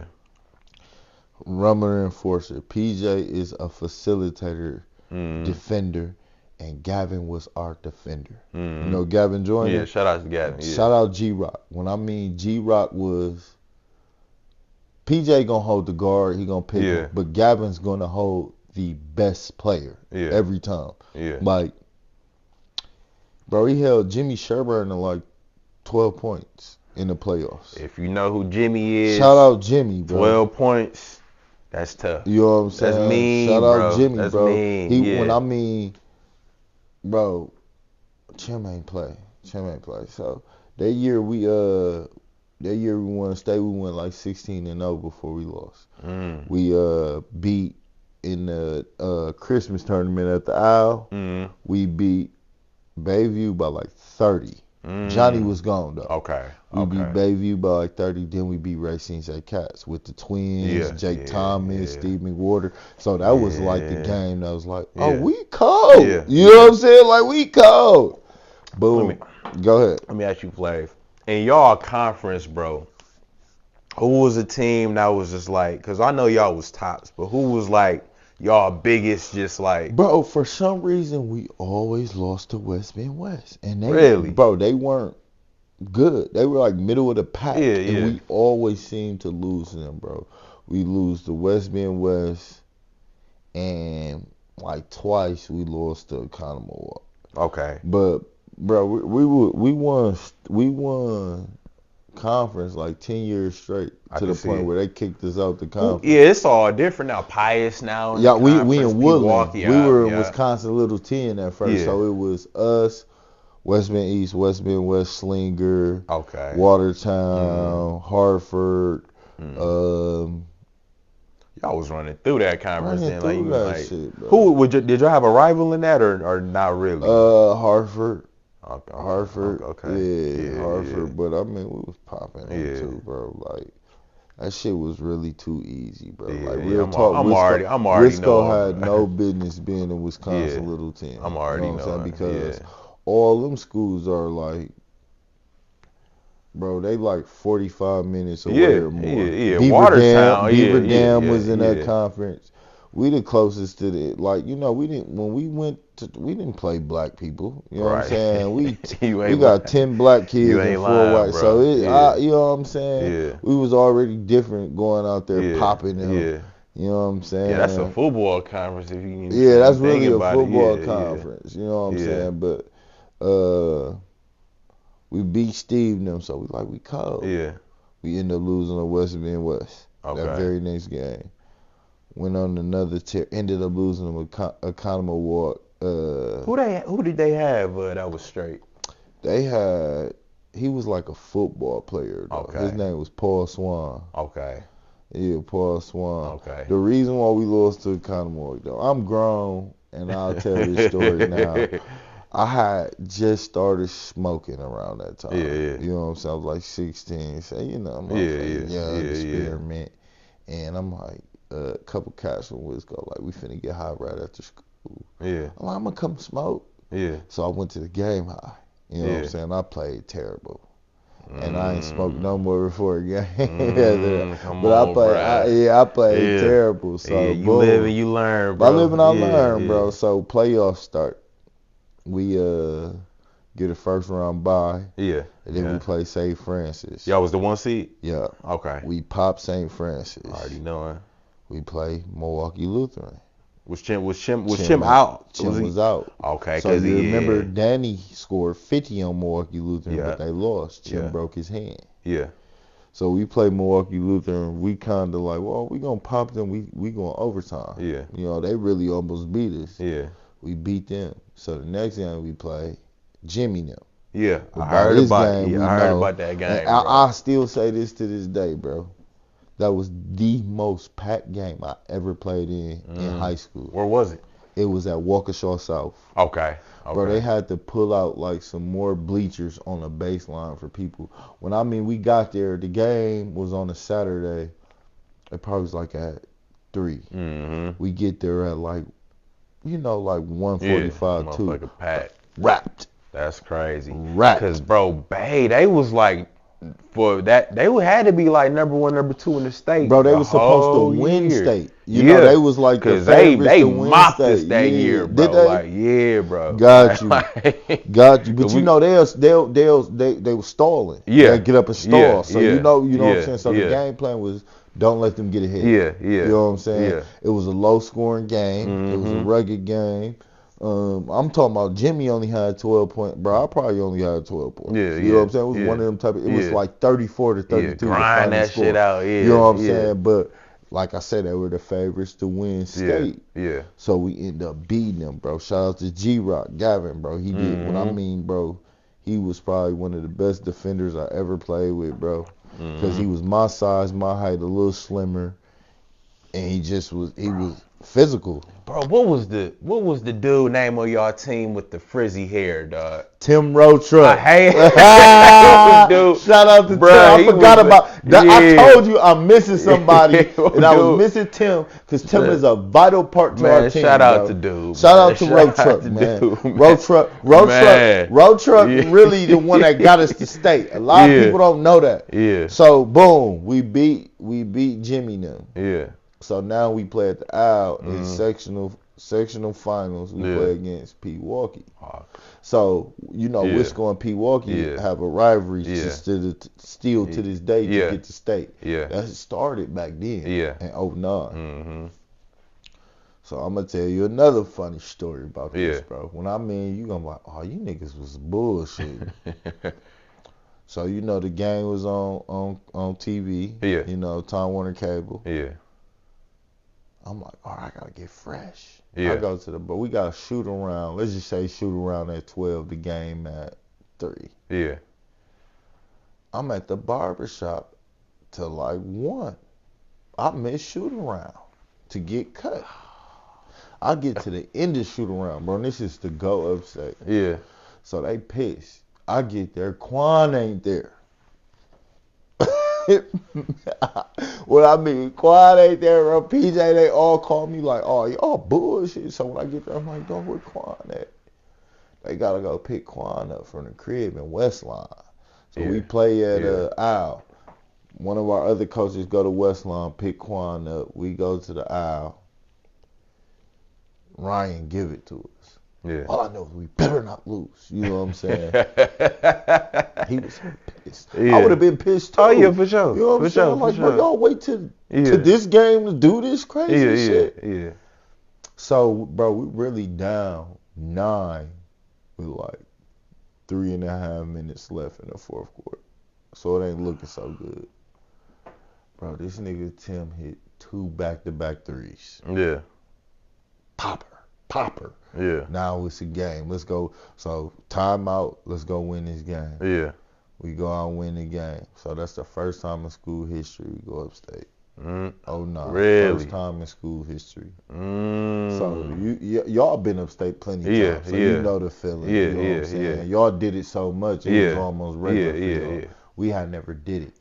Damn, that's the first time. I know it was always football. Yeah. You know what I'm saying? I know it had to be live at school, bro. What? Niggas gonna tell y'all nothing, bro. We didn't do nothing for a week, bro. When I mean we didn't do nothing, bro, and you know you got to go up there on the Wednesday for practice and all of that, bro. It was a surreal feeling, bro, just to go up and do it. Then not only for me, but for my family. Yeah, you know what I'm saying? Because Pre won 2. Pre got 2 state championships. Yeah. Chuck A got a state championship in football. Yeah. So now it's my turn. Let me ask you this, bro. Was they talking to you? Was they like, hey, bro, this what to expect when you get up there, Pre and Chuck? Pre didn't, because he Pre career, his basketball career was stretched out over a few years because he missed a season or whatnot. I think Pre went to Whitewater by then. He was at Whitewater, so I don't think he came to the game. But Chuck A, Chuck A closer in age, bro ain't gonna miss a beat. Yeah. He for sure made sure I was ready, bro. He always was there. Yeah. Since we was kids. He played a big part in what I do too. He always gave me good advice and stuff. But bro was there. Moms made sure. I was just geeked though, bro, because one thing about me, bro, that anybody can tell me, bro, I never shied away from big moments. Yeah. You know what I'm saying? I live for that, bro. Yeah. But that's shout out to Pre. You know what I'm saying? I watched Pre, bro, year after year after year prosper in big moments, bro. I remember I used to I remember Pre used to come home with his king bag. Yeah. He'd go out, bro. I'll go in the basement, put his uniform on, his snap off, warm up. I'll run around the basement like I'm coming out, layup line. But I was so thirsty to be him. I'm gonna say this, bro, and I give flowers on this show. One of my most memorable basketball moments. I'm in 7th grade. State championship game 04, Madison Memorial versus King. They down 14-2 first quarter. And this one, Wesley Matthews, that guy, I watched Pre put that team on his back. Like, don't get me, he had Laniel, Troy, they did their thing. But Pre, that's why, like, Pre my favorite high school player, bro. Like ever, because of that performance to beat that. Because Madison Memorial was crazy. Vicious that year, bro. This the thing, bro. Yeah. I watched Pre do that shit since like 8th grade. Yeah. You know what I'm saying? So it's regular. It's regular. Yeah, bro. yeah. You know what I'm saying? Yeah. That was still special. I ain't gonna say that was regular, bro. That was special. It was different, bro. But like, it's almost like, all right, come on, Pre, let's get it. Yeah. You know what I'm saying? Let's turn up. You know Nigga, the safety valve, bro. Because that's what he did, bro. When I mean, Pre a dog. Yeah. He a dog, bro. Still to this day, bro. Yeah. Like, his intensity with coaching, bro. He get out there and hoop still to this day, bro, and really hold his own. And he finna be 40. Yeah. You know what I'm saying? But bro, me and bro are way closer now than I was when because we were so far apart. You know, me and Pre 7 years apart. Yeah. You know what I'm saying? So once I got in college and he stopped being and he got out of college, that's when we got closer. And through college he was more there and talked to me and stuff like that. You know, when I went to Norway, when I stopped hooping, he was actually on my ass, bro. Like, he was on my ass. Like, you bullshitting, bro. Yeah. You know what I'm saying? You supposed to be this and Yeah, that yeah. and get us up out of here, you know? Yeah. And rightfully so, though, bro, Yeah. because he saw, he know what could happen. And he got his own. Yeah, and he like, bro, you gonna let it slip away. Yeah, you know, and eventually that's what happened. Yeah. You know, but bro was on my ass, bro. You know what I'm saying? He was. Did you go to that state when they went to state 04? Was you there? there? Yeah. How was that, bro? Yeah, surreal, bro. Yeah. Surreal, yeah. Yeah, I remember, I'm going to tell you that anybody can look this up, bro. I remember Confessions, Usher album. Yeah. Had just came out during that time, and we were listening to it on CD on the whole way to Madison. Mom was playing Confessions. That's just one of the memories I got. But, yeah, I was there. I was even there the year before when they played Brian. But Brooks, it was unfair. Lit, that 03 King team was that was something different, bro. 04 it was like we didn't know if they was gonna win that or that. But 03 it was like wasn't nobody doing nothing with them that year. I'll say this, bro. Pre set the bar real high for us. Yeah. For me and Chuck, bro. He set it real high for us, and we wouldn't have it no other way, though. Yeah, for sure. You know what I'm saying? For sure. We wouldn't have it no other way. For sure. Bro really, when I'm talking about, bro, me and Chuck A been watching him tear shit down since he was like in the 6th grade, bro. And we both wanted to be like him. Like, we want to be like Pre, bro. Like Pre. You know, we ain't need no other, we ain't, you know what I'm saying, Kobe and shit like that, R.P. Bean, but, you know what I'm saying, we had Kobe right in front of us. Right. You know That's fact. We had him right in front of us, so like to see it come home and bro walk in, and you know he Pops, you know, went through a rough patch in his life where you know he went away and Pre stepped up as Pops. Yeah. You know what I'm saying? He was on this, you know, even though he did his own thing. Yeah. You know, he still was on this, and he was there anytime we needed him. He was there. You know what I'm saying? My sister went to school with him. And she ain't had nothing but good things to say about him. So salute to bro. So he do his thing at state. Now it's your time. It's your turn, bro. Yeah. What's the run us through the process and the events that occurred, bro, when y'all went upstate. Who did y'all see first? So we played Northwestern. It's this cat named Steve Tecker. Why that name sound? Because he was like top 5 in the state too my year. Okay. Steve Tecker, I played him in college too. He went to South Dakota. Okay. So Steve Tecker, he played with Playground Warriors. Let me tell you how tall these motherfuckers was. Yeah. Bro, they center was like 6'9", they forward was like 6'7", and Steve Tecker was like 6'6". Yeah. And then they had like a 5'10" point guard and like a 6-foot shooting guard. But they had some size. They had some size. But bro, for some reason, bro, that year, Ryan said this too, bro. We just always found a way to win, bro. Yeah. We just always found a way to win. Yeah. That was probably the toughest. That matchup was tougher than the championship. Yeah. You know what I'm saying? Yeah. Steve was solid. Steve hit us for like 29. You know what I'm saying? I had like 24. Quan had like 20. Yeah. You know what I'm saying? And it was a tough matchup. Their size definitely bothered us a little bit, but we prospered at the end. Yeah. Monroe, we played in the championship. Yeah, so I'm going to say this. So my freshman year of college, I went to Platteville. I already know. Mitch Tordoff was my roommate, bro. Was that your roommate? That was my roommate. Man, you got to hit Mitch up one day, man, so I can talk some shit to Mitch. Man, you see Mitch, you like, he a basketball player? Wear glasses, you know what I'm saying? You get on the court with Mitch assassin, bro. Mitch a killer, bro. He didn't have no illnesses or nothing. No. Okay, I want to talk. You know, he had the bald head against him. Yeah, that's why I never wanted to bring it up. You know bro, he had that old man body, bro. But like Mitch was a killer, bro. Like Mitch, killer. Mitch broke the record on us for points. He had like 31 points. At the time, I believe, broke the record, bro. For D2. I believe. But I had 29. So yeah, I was right you there. was right there with him. But Mitch, bro, whenever we thought we pulled away, he right there. Bro, Steph Curry before Steph Curry. Bro, yeah. I tell niggas like this all the time. I have never seen PJ get killed. Not one time, bro. Mitch the one to do Not it, bro. one time, bro. Yeah.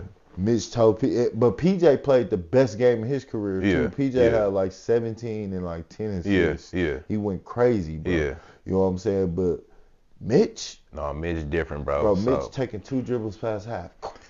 So at the end of our freshman, because we both transferred after freshman year, we wasn't allowed to play with the team no more. So we played ones together. And I'm like, Mitch like 5'9". I'm 6'3". He had a brother too who played. Brother was nice too. And I'm thinking, man, I'm gonna just baby Mitch, back him down, strong as a bull. You know, I could shoot over him, get some stuff over him, but just problem, man. He talked about y'all too. Yeah. That's what he. When I bring it up, I'm like, y'all lost to Wisco, didn't you? Yeah. I'm like, yeah, man, I lost to them, but he had a fucking amazing. Bro, he had the tape. He'll watch the tape in our room, bro. Like, just watch it. Yeah, I watched that show. So where they fucked up at, they was little. They was small. Yeah, they didn't have a lot of size. They put this little ass They put this little ass 5'9" guard on me. They ain't think the play zone? I don't know what the fuck they was thinking. They think the play zone, bro. It was this scrappy little 5'9". He was scrappy as a bitch. Yeah. I said, y'all ain't finna disrespect me like this. Yeah. And put this little ass nigga on me like this. I put his little bitty ass right in the pole. They switched off that ASAP. Yeah. You would think they, man, let me play a 2-3, 1-3-1, something to make y'all uncomfortable. They probably threw a lot of different shit at us. Yeah. You know what I'm saying? Yeah. But we was rolling by that time anyway. So, yeah. You know what I'm saying? That shit wasn't about nothing. So you get that gold ball, bro. What's the feeling? I seen the pictures. I seen Quan kissing the ball and all that, man. What's the feeling, bro? Bro, the feeling for me is like bloodline. Yeah, got me real. One. Yeah. You know what I'm saying? I got me one. And I was happy for the guys, too. Yeah, Because what a lot of people don't know is, other than Quan, all the rest of them I played junior Vikings with since I was like in the 6th grade. You know what I'm saying? So the chemistry between everybody was always there. Yeah. So where the chemistry was at my freshman, sophomore year, I never played. Like I played, I played like 2 tournaments with like Chuck and Brandon and Mel, and then when I was in the 6th grade, they was in the 8th. But I had never really played with them. You know what I'm saying? My junior year, everybody who was on that team, I played with them. You know what I'm saying? I played football and I played basketball with them. So the chemistry and everything was always there. Man, that's live, bro. And Quan came in, and Quan the scorer. A scorer could fit in anywhere. Yeah, for sure. You know what I'm saying? He bought into the system. And Ryan did a good job at making it a system. You know what I'm saying? Like, he gave everybody an identity. And everybody followed out that identity. That's love, man. That's love. So you can give me the stories, bro. I already know, bro, when y'all got back to the city, it was up, bro. Tell me what y'all get on, bro, when y'all got back, so bro. Bro, one thing about me, I'm with the culture. Yeah. You know what I'm saying? So I'm going to a bash or something. Just crack it. You know what I'm saying? I wasn't really, like, I go to the Wisco party. But by that time, though, I was full blown. I'm going to Sugar. I'm going to, you know what I'm saying? Like, the Wisco party is fun and all, but I'm trying to get in traffic. I'm trying to do all that. And by that time, that was rolling. You know what I'm saying? So I probably just hopped out here somewhere. And matter of fact, I remember I went to the crib. I don't think I did nothing that night.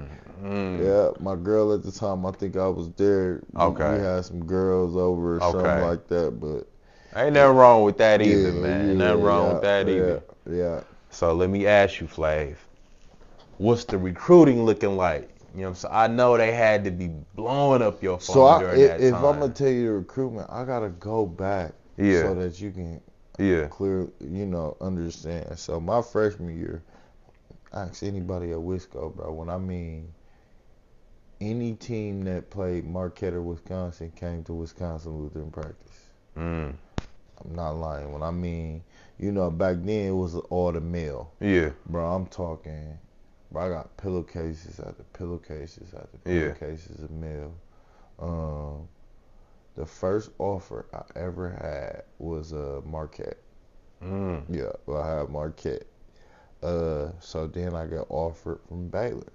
I heard about I got that. offered from Baylor. It was me and Jerron Mayman together. Man, shout out to Jerron. Shout out to bro. Mayman, We in the works right now. We trying to. I'ma tell this. Yeah. Me and Jerron went to Baylor Elite Camp. It was me, Jerron, Big Trail, Big Tweez, Popcorn, a couple other. You know what I'm saying? But me and Jerron was the ones who was supposed to be at the Elite Camp.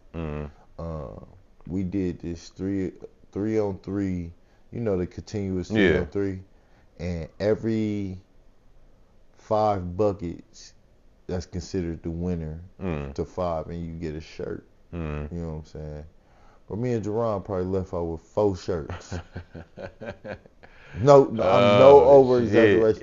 And one of the games, bro, this one I really knew Jerron was cold. Yeah. Bro, he scored all 5 points. And it's like, give him the ball, just get off the way. Yeah. Bro, you know, he could dribble, he could shoot, he could post, he was bully. You know what I'm saying? Bro, Jerron, I'm like, this nigga cold. You know what I'm saying? But in his head, he thinking like, this little nigga cold. Like, you know, and still to this day, bro, I just kicked it with Jerron maybe like 2 months ago, bro. Like, me and bro so locked in ever since that camp, bro. Because when he come out here asking, bro, Scott Drew pulled me and him out the camp and took us on a little visit. On a visit around the campus. Yeah. Offered us right there.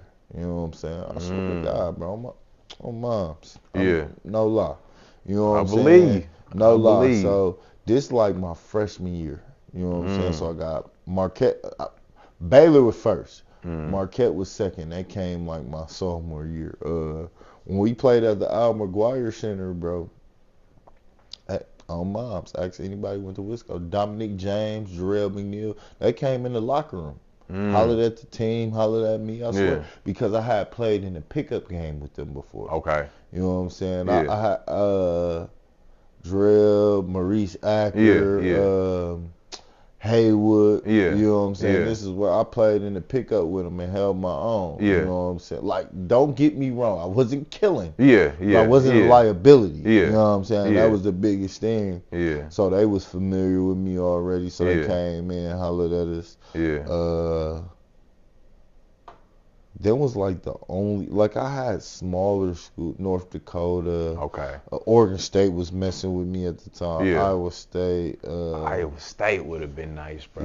I had a bunch of schools that showed a lot of interest. So when I went to DTA, all of it plummeted. You know what I'm saying? It plummeted. A lot of the bigger schools. So I lost my Marquette scholarship when Buzz went to Indiana. Did he try to reach out from Indiana? I was on. So I still was getting recruited by Indiana too. So boom, Indiana on me. I'm still getting recruited by Marquette though. He just took the scholarship back. Wisconsin wasn't really fooling with me. No, I was just gonna ask, like, at that, did Bo try to talk to you up there? I did some silly shit to Bo, and I didn't understand. I didn't understand until I became older. Hear me out though. We play in the AAU tournament. I think we were in nationals, bro. I go straight from nationals to Wisconsin on an unofficial visit. Bo talking to me, I yawn. You know what I'm saying? I didn't understand, like, what's the big deal? Now, as I get, that's a big deal. You know what I'm saying? You don't yawn in nobody's face. And I understand that. And Bo pretty much, you know, he was like, you tired? You know, and laughed it off. But I didn't hear from them again after that. I'm like, I ain't lying. So, boom. So, my junior year, I win state, have a good year AAU. Everything picked back up. But now my grades, you know what I'm saying? I got a D in a quarter of American literature. And I got a C the next quarter, and it averaged out to a D. So I ultimately failed. And so once some schools get them transcripts, it get real. They wasn't on that no more with me. So my junior year, I had St. Louis. Kwame was there. Okay. He was probably, you know what I'm saying? I had an offer from St. Louis. I had an offer from Loyola, Green Bay, Bowling Green. Indiana was hot. Indiana had a whole lot of interest. Yeah. So I'm gonna tell you how I pretty much lost the Indiana shit. I go to Indiana Elite Camp, bro. I come from. When I mean to tell you, bro, I was doing a lot of basketball at this time. Yeah. I come from a tournament, yeah. and I go to Indiana Elite Camp straight. Shout out to Tony. That's why I say shout out to Tony. Yeah. Bro, Tony took me from an AAU tournament to Indiana Elite Camp. You know what I'm saying? I pretty much just slept in the car. Yeah. We got a hotel. I got a little sleep. Yeah. But then I had to go to the camp. Yeah. You know what I'm saying, bro? Tom Crean chewed me out. What you do? But I don't think I just wasn't playing hard enough for him. You know what I'm saying? But I got into a head-to-head battle. Yeah. You'll never guess who? Who? Oladipo. Yep, I got into a head-to-head. That's hard. Did he offer? Was he offered yet? He was offering Oladipo after that? Yep, and he went with Oladipo. You know what I'm saying? Deep was cooking though. You know what I'm saying? I'm a grown man. Deep was cooking. Yeah. You know what I'm saying? I'm like, who is dude? You know, by this time I had a name. Yeah. You know what I'm saying? Yeah, and I heard he was like underrated. Nobody I'm really. Like, who is dude? He bouncy. You know what I'm saying? Caught me slipping on the backdoor lob. You know what I'm saying? Tom Crean stopped the whole camp, nigga, and chewed me out. So then we getting head and head, and at this time I'm playing now. Like dog ain't, you know what I'm saying? But he saw something deep. Right choice. You know what I'm saying? Sure, right choice. You know, Deep still in the NBA right now. So it all worked out. But I'm like, damn. You know, he took Deep, man. Yeah. So my senior year come. Yeah. And I'm like, you know, the signing period in November. I'm like, I took an official visit to Loyola. Ben Avercamp was my hope. Shout out to Ben. So Ben Avercamp was my hoop with him, my kick it. I'm like, you know what? This ain't too far from the crib, Mom. I'm going to sign to Loyola. Yeah. So I ended up signing Loyola. And then I ultimately didn't get through the clearinghouse, so I had to go to San Jack. Okay. That's how I got to San Jack. Bro, what was that on your senior year just for hooping, bro? What was the expectation? Because y'all won it the year before. Yeah. Was it the same, like Wisco gonna repeat, or it was? Yeah, bro. So the plan, you know, not the plan from forever. You know, we were one of the favorites to win, and we got put out by Catholic Warriors. Shout out to TJ. Yeah, shout out to TJ. Hey, we used to, man. We had their number, bro. Like we always would have their number, bro. But TJ was a dog, was like bro. That. So we beat. Yeah. So this is what a lot of people don't know. They know at the Christmas tournament we played Arrowhead and we played Catholic Memorial. Arrowhead won D1. Catholic Memorial won D2. We beat both of them at the Christmas tournament. Damn. So we can't nobody beat us. You know what I'm saying? We popped two of the top teams in the same tournament. You know what I'm saying? Public record, look it up. They gave me the mic. So boom, check this out. This is even funnier though. Me and my guy Jake. You know what I'm saying? Jake's still one of my closest friends to this day. We go out, kick it. I told you we like to do a lot of the inner city stuff. We go out, kick it. We got practice at 6 a.m. We end up missing practice. I'm like, I'm sick. Come on, bro. I'm sick. I can't go to practice day before the game. So I go to the game, tear their ass a new one. Yeah. They gave me the Michael Jordan Flu Award, MVP award, because they thought I was sick. Yeah. And I wasn't. I was everything was all good. Yeah. You know what I'm saying? I just missed practice, but it's shit like that, like bonehead shit. You know what I'm saying? Like, I was locked in, but I could have been more locked in than what I should have been. Yeah, let me ask you this, bro, because I just had GB on here, and like a lot of the issues he had, it was just too easy for him. So was it ever a point in high school, bro, when this shit was just too easy? No, I ain't gonna say it was too easy. I think life had got real fun for me at that point. Okay. Like that's just you know what I'm saying? Because bro, my junior year, it was like a whole new world to me. You know what I'm saying? Because like I said, I have ventured off from the Wisco shit to the inner city shit. Was you driving at the time? My guys would, Oh, but so I you was could driving. get I was taking moms you with could me. get You know what I'm around saying? now. I could get around easy. Yeah. You know what I'm saying? So everything cracking now. All Yeah. the public school girls on me. Yeah. You know what I'm saying? Yeah. It just was a whole new life for me, bro. We started smoking at the time. You know what I'm saying? So life was different. It was fun. You know what I'm saying? It was like basketball is what I do, but as soon as it's over, I'm hopping out here. You know what I'm saying? Bro, life was so fun, bro. I just didn't focus the way I should. Academically, really, because I could have still ended up going D1, even though I was high major and then going mid major. The mid major part was because of grades, because my junior year, every year I had high majors hit me up once they get them transcripts. It was over. Like I remember I hit a buzzer beater half court shot, bro. Xavier came to this game. Hit a buzzer beater, win the game. Xavier coach ended up, he wasn't even supposed to do this, but he like, you'll be hearing from me soon. You know what I'm saying? He wasn't even supposed to talk to me.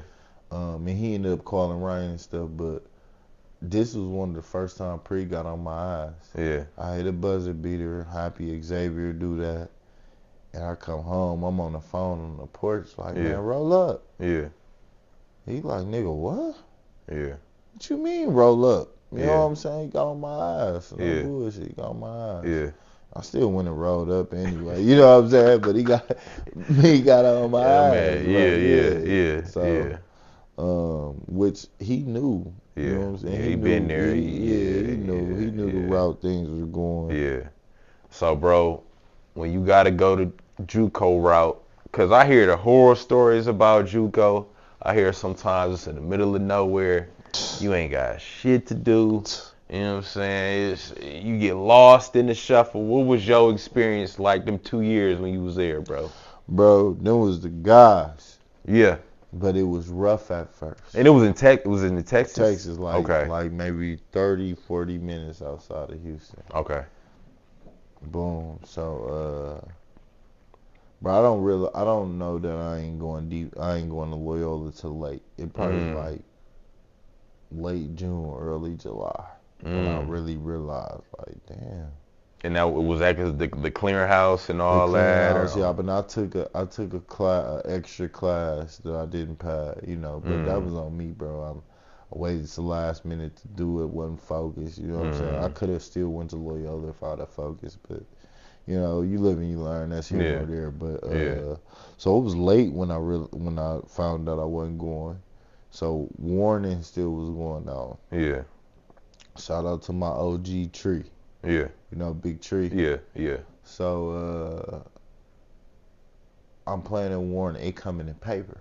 That I couldn't get to the clearinghouse. So everybody and their mama got 100 questions. Right. Tree kind of just played the background. When I mean Tree pulled me to the side in private. Like, hey, I see you going. You gotta go JUCO.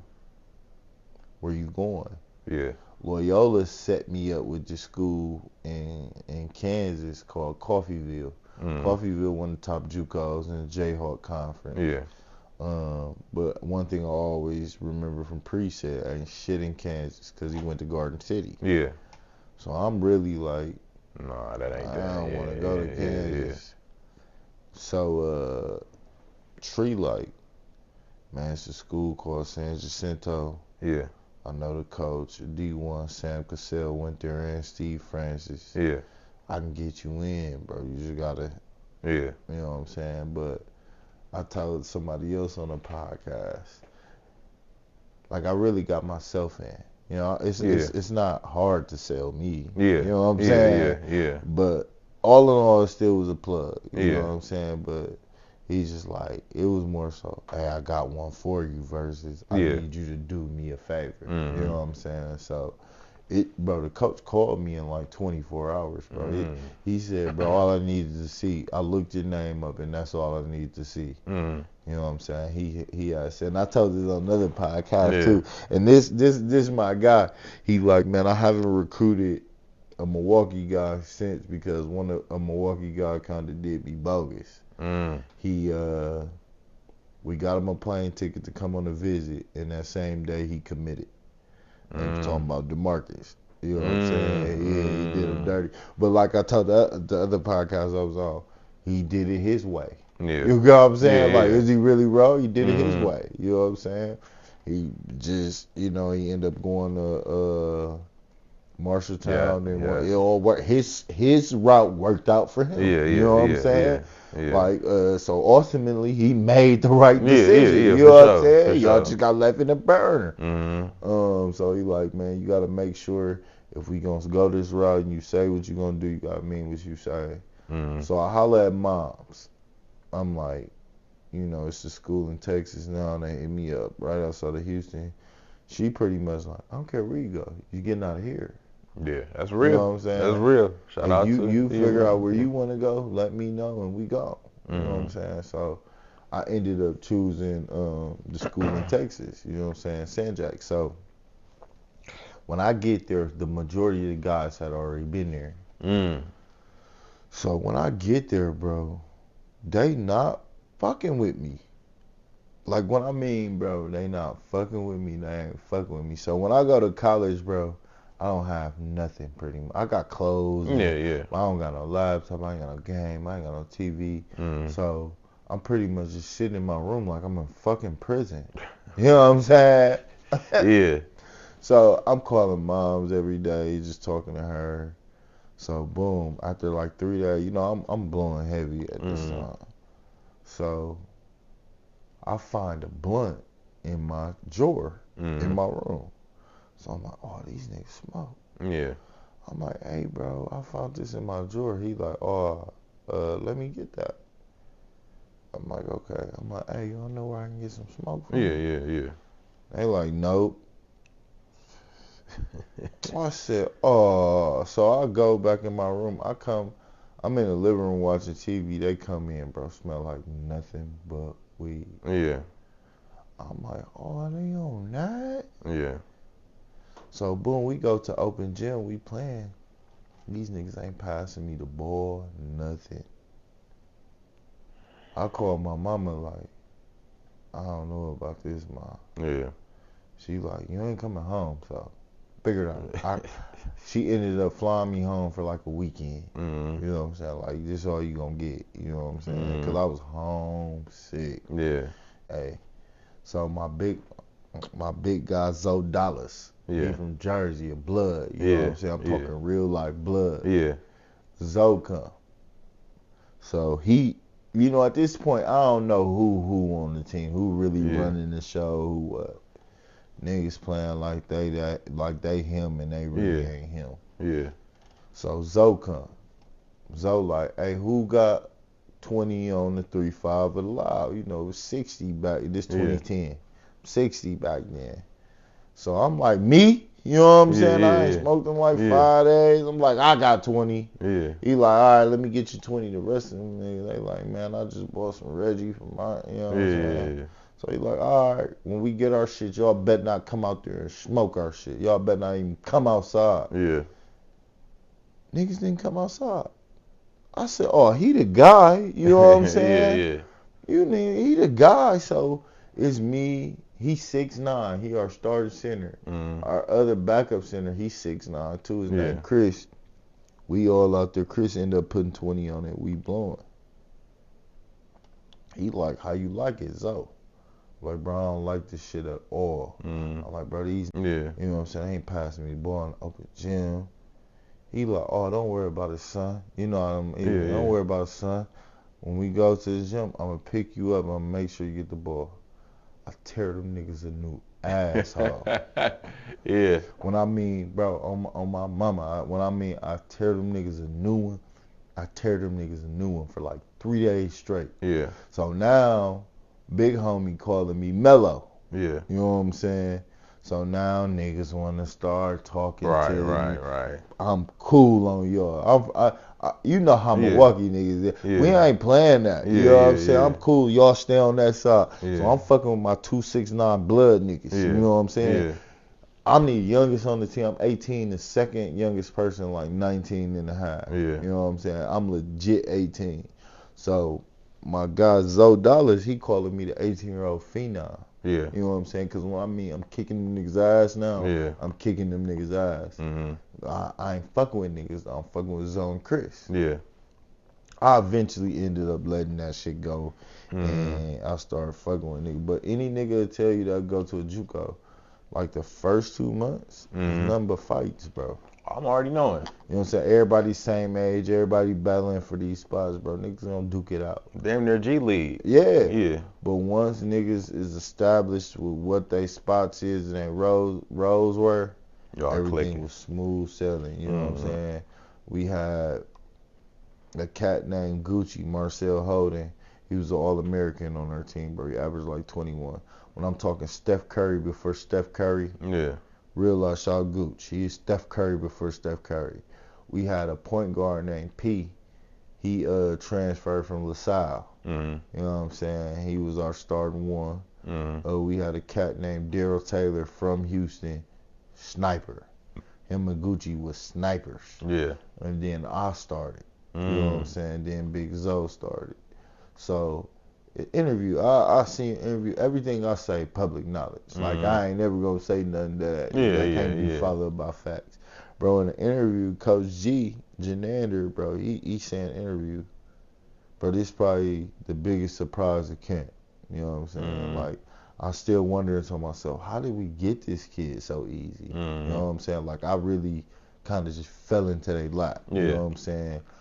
And that's why I started. You know, I was the second leading scorer on the team, started. I had earned the respect of everybody. You know what I'm saying? And, bro, we were number 4 in the country 2 different times. You know what I'm saying? We was ranked all year, bro. We was called. We didn't even go to the tournament because we lost in the conference tournament because we was fucking unfocused. I'll never forget that shit, bro. Just unfocused. We popped everybody already. Yeah. So we think we finna run through everybody already in Lamar State, Port Arthur, get us in the championship, in the regional championship to go to the tournament in JUCO. You know what I'm saying? So, but my freshman JUCO year team, bro, I'll tell anybody, if we got 4 years together like a regular division, call. Caught. Y'all doing something. You know what I'm saying? Because we had dogs, bro. Like, we'll bust y'all ass and we'll whoop y'all ass. Like, it was that type of party. Peanut butter and jelly and you know what I'm saying? It was that type of party at JUCO, bro. Like, they're my boys. Like, I'm closer to my JUCO teammates than I was to my teammates at Montana State. No lie. That's crazy. So now that you bring that up, do your thing at JUCO. Now it's time to pick a D1. What was the process in picking Montana State? So, to start my sophomore year, bro, you have so many coaches coming in and out. Yeah. You know what I'm saying? So many coming in and out. I probably talked to 40 coaches, bro. That's crazy, Like, it's so many coaches, I can't even remember all the coaches, bro. But a lot of them be in and out. You know what I'm saying? They want to see what else, see transcripts and especially with the JUCO, them transcripts ain't right. They ain't give you the time of day. Yeah. And what JUCO do for you, especially not the bigger ones, the Indian Hills and all that, they don't do this. And my JUCO was big, but they did this for some reason. Is they put you in classes to keep you eligible for them. I heard of that. You know what I'm saying? They don't really give you the classes to graduate. In order to go D1 from JUCO at the time, you had to graduate. I don't know if it's still like that at the time. I heard they you be had to doing get an that, associate's degree. Yeah. So when I mean, bro, I make the dean's list my first semester of school because I'm taking this shit serious. But when I mean niggas ain't going to class, I'm talking, bro, niggas ain't going to class for 2 weeks, still staying eligible. That's you know what crazy. I'm saying? I didn't know really the knowledge of these classes, so I'm like, shit, I ain't going to class either. We taking exams, bro. We taking an exam a day early from everybody. You know what I'm saying? We doing it with fucking practice tests, getting, you know what I'm saying? But every class we took, bro, we had 5 classes. We only had to go to 3. You know what I'm saying? Our other 2 classes was our classes from our coaches. So they just gave us the grade. But it was like dance and shit. You know, not real some shit, stupid bro. shit. You know what I'm saying? Yeah, The other 3 silly classes, shit, bro, they put you in classes of teachers who already who they gonna get a C regardless. Yeah, you know what I'm saying? Whether they come or not. You know, if they come and do the work, they'll get a better grade. But they for sure gonna get a C. So my first year, I pretty much dealt with that a lot. What I mean, this is how our day went, my nigga. Yeah. Keep in mind, we're number 4 in the country. We're waking up at about 11 a.m. You know, that's late as fuck. You know what I'm saying? You done had 2-3 classes by then. We're waking up at 11. We fucking probably smoking 2 to 3 months. We go get some food from the cab. We'll go back to the dorm, smoke some more in the dorm. Go to practice, get out of practice, bro. Go to the caf, eat, come back to the dorm, and we blowing all night till like 3 in the morning, rapping, playing 2K. Yeah. You know what I'm saying? But our shit, we had a commute school, like MA, so we were the only people on campus. You know what I'm saying? So we kind of just making the best of what we can do. But that's how our day went, bro. You know what I'm saying? Literally the whole team. Niggas wasn't going to school like that. You know what I'm saying? So my sophomore year, when it's go time, you know what I'm saying? So boom, I got a couple of schools, but South Alabama, that's in the Sun Belt. Yeah, shout out to them. My guy used to coach there. Yeah, so South Alabama messing with me tough. Ronnie Arrow, I'll never forget his name. So I go on an official visit to South Alabama. It's a cat named Freddie Goldstein. Shout out to him. You know Fred? Shout out to him. So I met Fred for the first time at South Alabama. Yeah.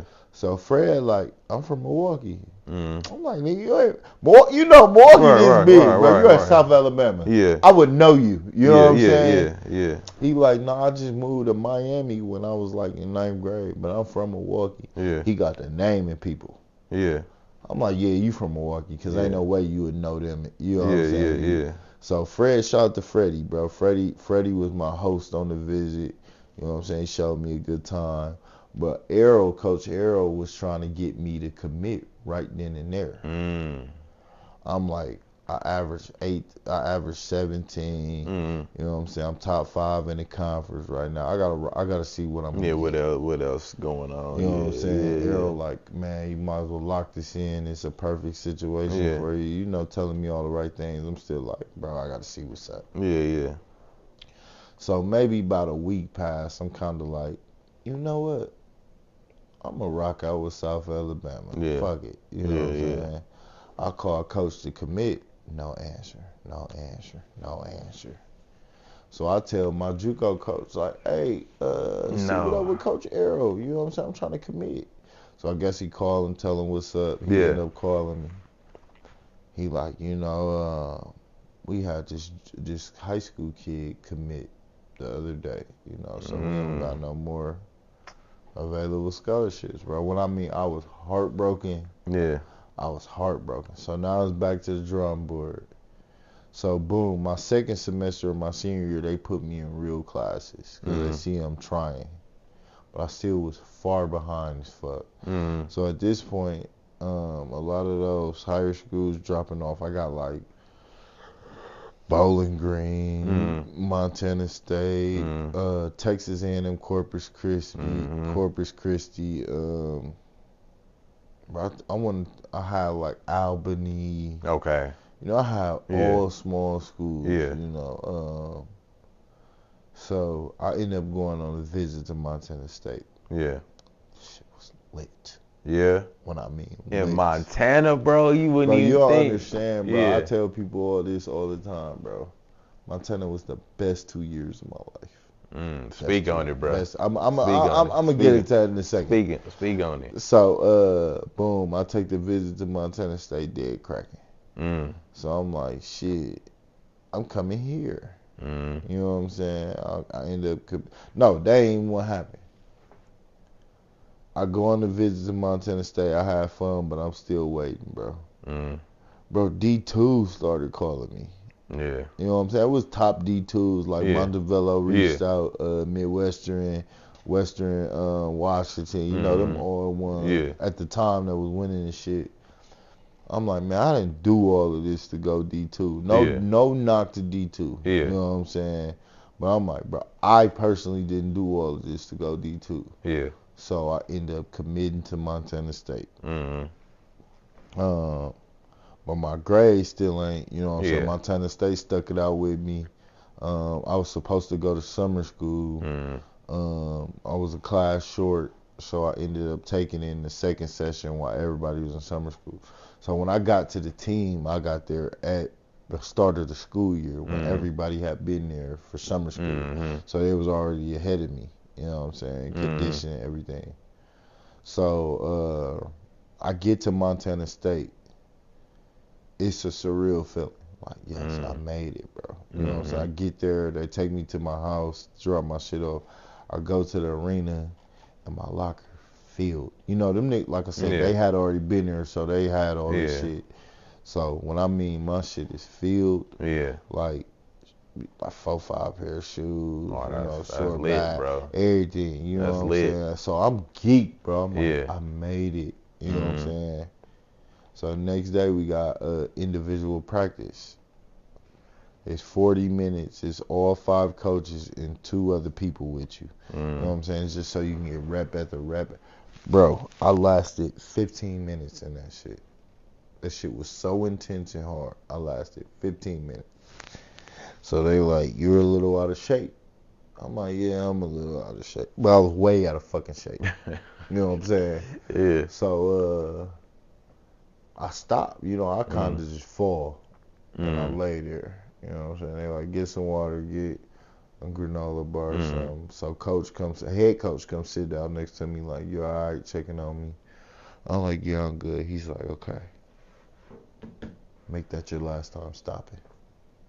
I swear to God. That's real. You know what I'm saying? That's real, bro. That had to wake something up. Yeah. He like, make that your last time stopping. You know what I'm saying? He like, I don't give a fuck if you got to throw up and walk. Don't you stop no more. Damn, so it's real now. It was real, bro. So we conditioning 6 a.m. You know what I'm saying? Class. The shit just so got over me, bro. One day I'm just like, I ain't doing shit. I ain't going to practice. I ain't going to class. I ain't doing shit. Bro, so practice started calling me. I don't even answer. Bro, they come to my house. Like, hey, get in the car.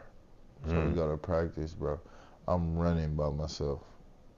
You know what I'm saying? I called moms, like, once again, like, I don't know about this. She hang up on me. Like, you talking bullshit. Shout out to moms, so, man. Bro, I was smoking there. I had stopped smoking for a little bit, like, all right, man, come on, we got to make this shit work.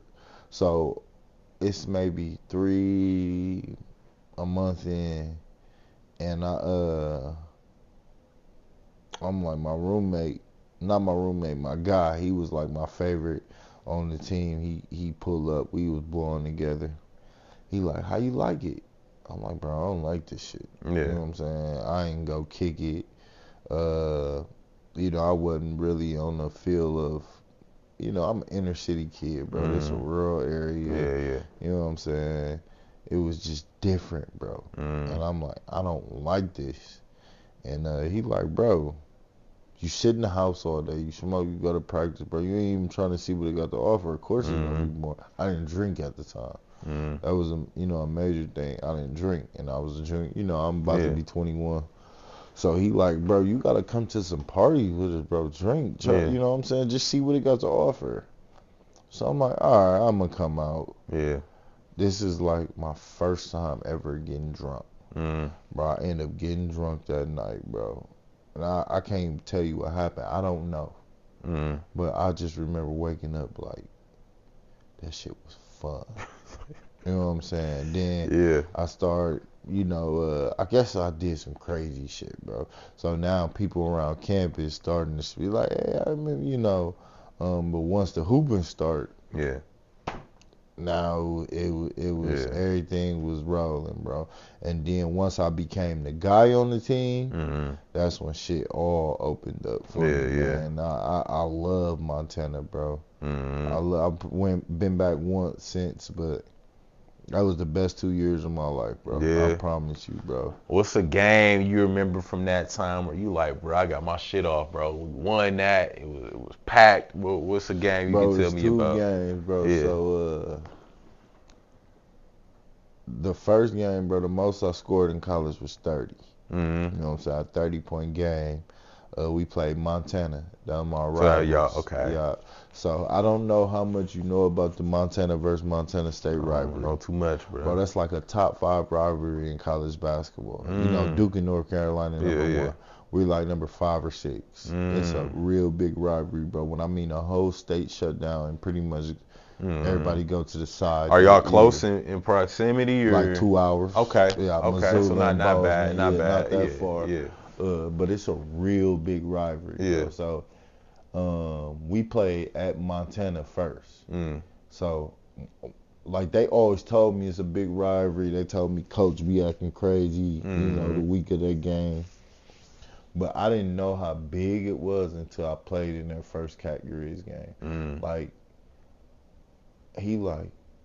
we normally call our plays. For Cat Grizz, we gotta change the hand signals and colors because it's so loud. You know what I'm saying? We practicing with music on and shit. And I'm like, bro, they doing too much. Hell no, they wasn't. You know what I'm saying? So I'm like, bro, this shit crazy. And I had like 16, so I did solid. You know what I'm saying? So when they came to Bozeman, my mom came to Bozeman for the first time. You know, my people ain't never been to Montana. My mama come. You don't know nothing about that, bro. Chuck A come. Shout out. You know what I'm saying? My mom boyfriend at the time come. My little brother, his 18th birthday, he ended up coming. Bro, I was so geeked that my family was in Montana. You know what I'm saying? Because other people, they family come. You know what I'm saying? My family and not here come, and they came, bro. I was geeked, bro. I lit their ass up, nigga, for my family all my life. 30-piece on their ass. So that's when I really solidified myself as like the best player on the team. You know what I'm saying? But then when we played Troy. Shout out to Troy, bro. What was that experience like, man? Seeing Troy at North Dakota. So was they in y'all conference? They was in our conference. Oh, so you saw them twice then, twice a year. And what was it like playing against bro, man? Hey, it was crazy, bro, just to see us on that level. You know what I'm saying? Y'all know, you know Troy. One thing you know about Troy is he talks shit. He do it on the low. He'll do it on the low. So, but it was a cat named Aaron Anderson. It was a guard from New York. They had 3 good guards, but they all talked a lot of shit. You know what I'm saying? So one time we on a free throw line. I mean, these niggas talking crazy. You know what I'm saying? They ain't necessarily talking to me, but they're talking to my team crazy. You know what I'm saying? Troy, man, this shit too easy. You know what I'm saying? I had to look like Troy. You know, it ain't never like this. You know what I'm saying? He like, you can get it too. You know what I'm saying? So then we just, the whole game, we going back and forth. We end up losing by like 2. But we was down by like 16. I go on a tear on their ass. You know what I'm saying? But Troy was like arguably one of the top 3 players in the conference. You know what I'm saying? I probably was like 10. You know what I'm saying? But Troy was like top 3, bro. Like both years I was there, he was in the running for player of the year, conference player of the year.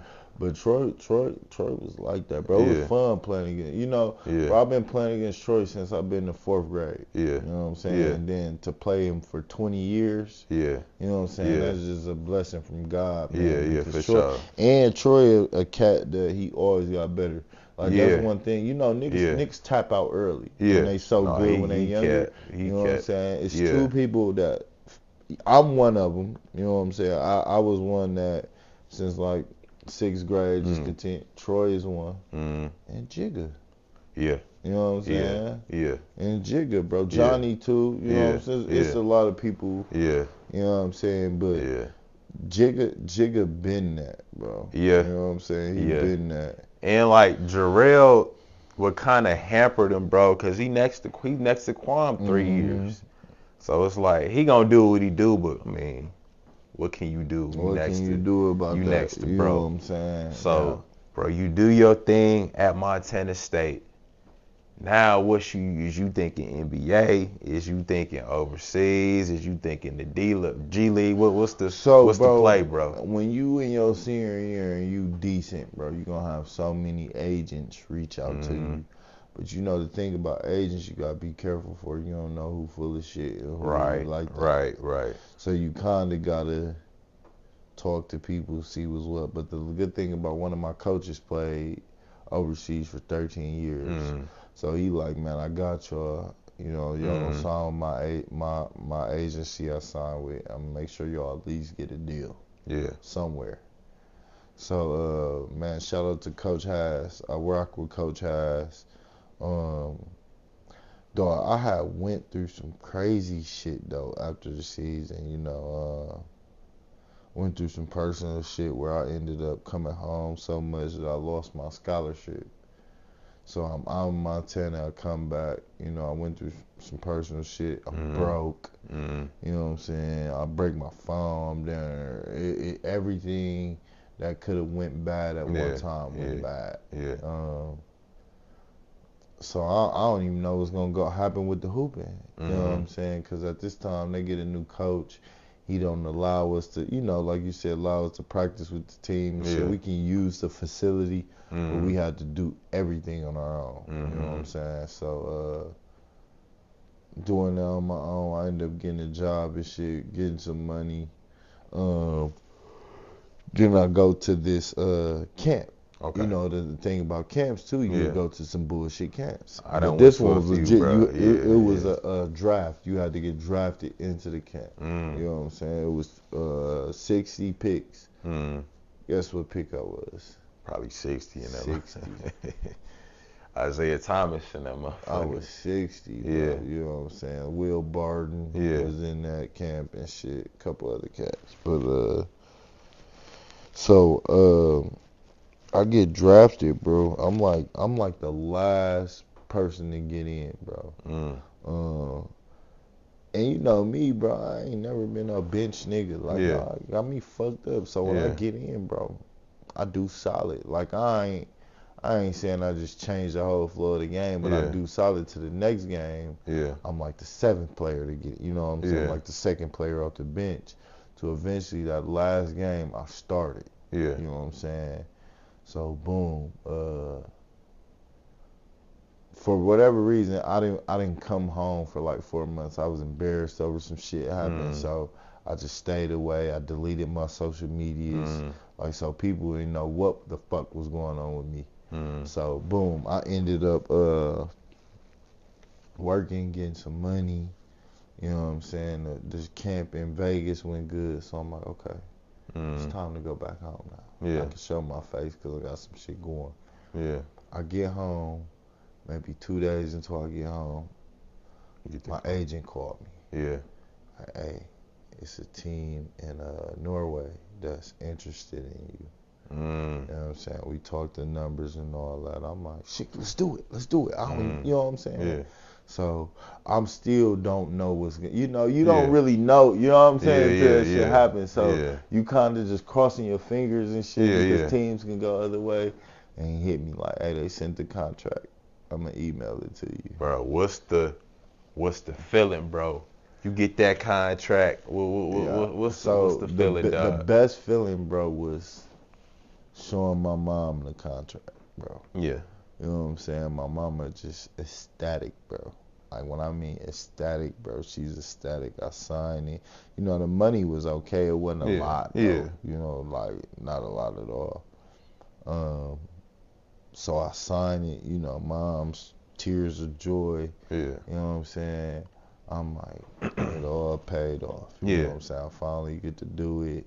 I came home maybe like August 15th, 16th. I had to leave September 1st, so I spent my little time here. Then I ended up going to Norway. Yeah. You know what I'm saying? I ended up going to Norway for like 9 months, 10 months. It was cool. Yeah. Yeah. In terms of like the style of play, bro, and playing here and going over them waters, bro, what was like the biggest differences in terms of like play? The biggest difference for me is you can smack the ball off the. That FIBA shit. That was different. But see, the thing about my team in Norway is, bro, I played with mainly fucking teenagers. It was like 4 adults and all teenagers. But the teenagers was ready though. Yeah. You know what I'm saying? Like out of the 6, probably 4 of them went and played D1. You know what I'm saying? One ended up going to Montana State. Bro. Okay. Yeah, one went to Drake. One played for J-Mo at Menlo. Okay. You know what I'm saying? Yeah, so yeah. They was ready. They wasn't no average 18-year-olds. Yeah. You know what I'm saying? But we ended up going to the finals and losing. Yeah. But I did solid, bro. I averaged like 18 and like 9. That ain't bad at all. Yeah, bro. I did solid. So, and I don't mind telling people this now. I'm transparent. The reason why that was only my only year. Yeah. Is because I came home, bro, and I felt like I was rich. I felt like I just did a bid in jail. You know what I'm saying? Cause, and that's the reason why I'm saying like, damn, I wasn't locked in because I did good at hooping. I didn't have no distractions. But to me, I'm like, man, I just did a bid in jail, man. I'm ready to let loose versus being grateful. Yeah. You know what I'm saying? So I get back. I got like, bro, I probably got like $18,000 cash. You know what I'm saying? To me, I ain't never had that much money. Yeah. You know what I'm saying? And it's all mine. Got no bill. I'm living with my mama. Like, I'm doing buying bottles at the club, getting hotels, you know, doing all the gambling. Like, I jumped out here so fast and so hard, like, that I was just going. Yeah. And maybe a month had passed, I didn't work out like that. I wasn't hooping. Yeah. So I gained like 15 pounds. So my agent hit me. It's a team in Slovakia that's like high up on you. They just want to see you work out in Chicago this weekend. I'm like, hey, I ain't gonna go because I'm out of shape now. You know, they do the eye test there too. Like if you don't look the part, they not taking you. So I'm like, you know, give me like 2 weeks. Yeah. He's like, man, nigga, you ain't serious. Yeah. You know what I'm saying? Like, bro, you gotta stay ready. I told you that out the gate, which he did. Yeah. You know what I'm saying? Like, man, you call me when you ready. Yeah. You know what I'm saying? I'm like, all right, I'll get myself ready. You look up, and 3 years done passed. I got a kid, got a crib, you know. Yeah. Work, I gotta work. You know what I'm saying? Yeah. It's like, all right, I'm gonna jump back in it. Yeah. And then life take a toll. You know what I'm saying? Yeah. So it all kind of just, you know, at that point stopped. But one thing I had to learn is, because I used to beat myself up over it. Like, bro, I really dropped the ball with this shit, which I still feel like I do, but I done did everything I want to do with this basketball shit. Yeah. You know what I'm saying? I played at the highest level. You know what I'm saying? I was a professional, you know. Only thing I never did is go to the NBA. Yeah. That's it. Yeah. You know what I'm saying? Everything else I wanted to do, I did. You know, so in the grand scheme of things, when you look like that, I probably underachieved because I could go further. But I also achieved a lot. Yeah. You know what I'm saying? Sure. And that's the way I try to think about it, just to keep my sanity. Yeah. You know what I'm saying? Was you ready to just like, I've been doing this shit all my life, bro, non-stop. Was you kind of ready to do something else at some point? Bro, I just wasn't. It wasn't like I didn't want to do it, bro. I didn't want to do all the shit that came with it other than play. I feel you, bro. Like, I feel you 1,000%, bro. Preseason workouts, lifting, bro, you know film, all that shit, when a nigga lace up and throw the ball up, let's get it. But the film, preseason workout, getting extra shots, I didn't want to do all of that shit. You know what I'm saying? Yeah. And that's half the issue right there. You know what I'm saying? If I could go back, I for sure would do it. You know what I'm saying? Because I see when I was doing it when I was a kid versus when I stopped as a teenager and as an adult. You know what I'm saying? At Montana State, I picked it. You don't got no choice but to pick it up at there. You know what I'm saying? Everything mandatory there. So I ended up picking it up. But once, you know, when you're a professional, bro, everything on your own. Yeah. You don't have nobody there pushing you and shit like that. Yeah. So when I mean, bro, I was so unfocused, kicking it and just worried about all the wrong shit. Yeah. You know what I'm saying? That's why I try to tell high schoolers now, bro, like, it ain't that easy to just turn on a switch. Yeah. Like, you gotta have this in your it has to be a habit. Yeah. You know? So, yeah, but like I said, I'm content with everything I've done in my basketball career. For sure. For sure. I'm going to wrap it up with 2 questions, bro. Yep. Not even a question. I just want you to speak. And you kind of just did, but just in terms of just speaking to the youth, speaking to that one cat who nice, but it's easy for him. He just, you know, he kind of taking it for granted. What would you tell young bro? Stay locked in. Yeah. Bro, because it's a slippery slope with everything with basketball, bro. Yeah. Like, the weed, you know, the girl, everything. It's such a slippery slope, man. You gotta stay locked in, man. Yeah. Another thing is be real with yourself. Yeah. You know what I'm saying? When you real with yourself, it's easier to complete those challenges. Facts. You know what I'm saying? When you ain't real with yourself, you kind of always in this delusional space in your head. Yeah. You know? Facts. And that's one of the things. And stay humble. Yeah. You know, one thing about me is I wasn't verbally arrogant. In my head, I was arrogant, though. Yeah. You know what I'm saying? Like, I'm thinking, I don't need to work as hard as the next person. I'm more talented than him. Yeah. You know what I'm saying? And yeah. That's the most fucked up mindset. That's you facts. Know what I'm saying? That's facts. Like, I'm more talented than him. I'm gonna you know what I'm saying? Like I told you about the Christmas tournament. Yeah. You know what I'm saying? I fake sick. I'm out kicking it, end up winning. That's the type of shit that's like, I'm better than these niggas. Yeah. And he came back and kicked my ass in the playoffs. Yeah. He got a triple double on me. Yeah. And this is 2010. Yeah.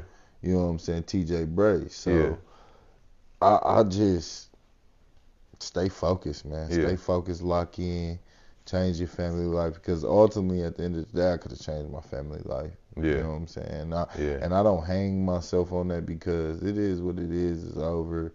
You know, everybody got a woulda, coulda, shoulda in life. Yeah. You know what I'm saying? But that's what I want to tell my youth, you know, the kids at Carmen and shit like that. You know, the ones that really can do it, bro. Yeah.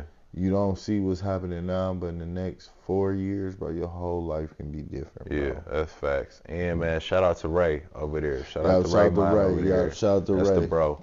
And this the last question. I might put this up as the short. Like, I got Lanil coming tomorrow, so I'm going to put yours behind his. But this question, this is what the city want to know, bro. And I'm going to ask it. Who better, me or Bree?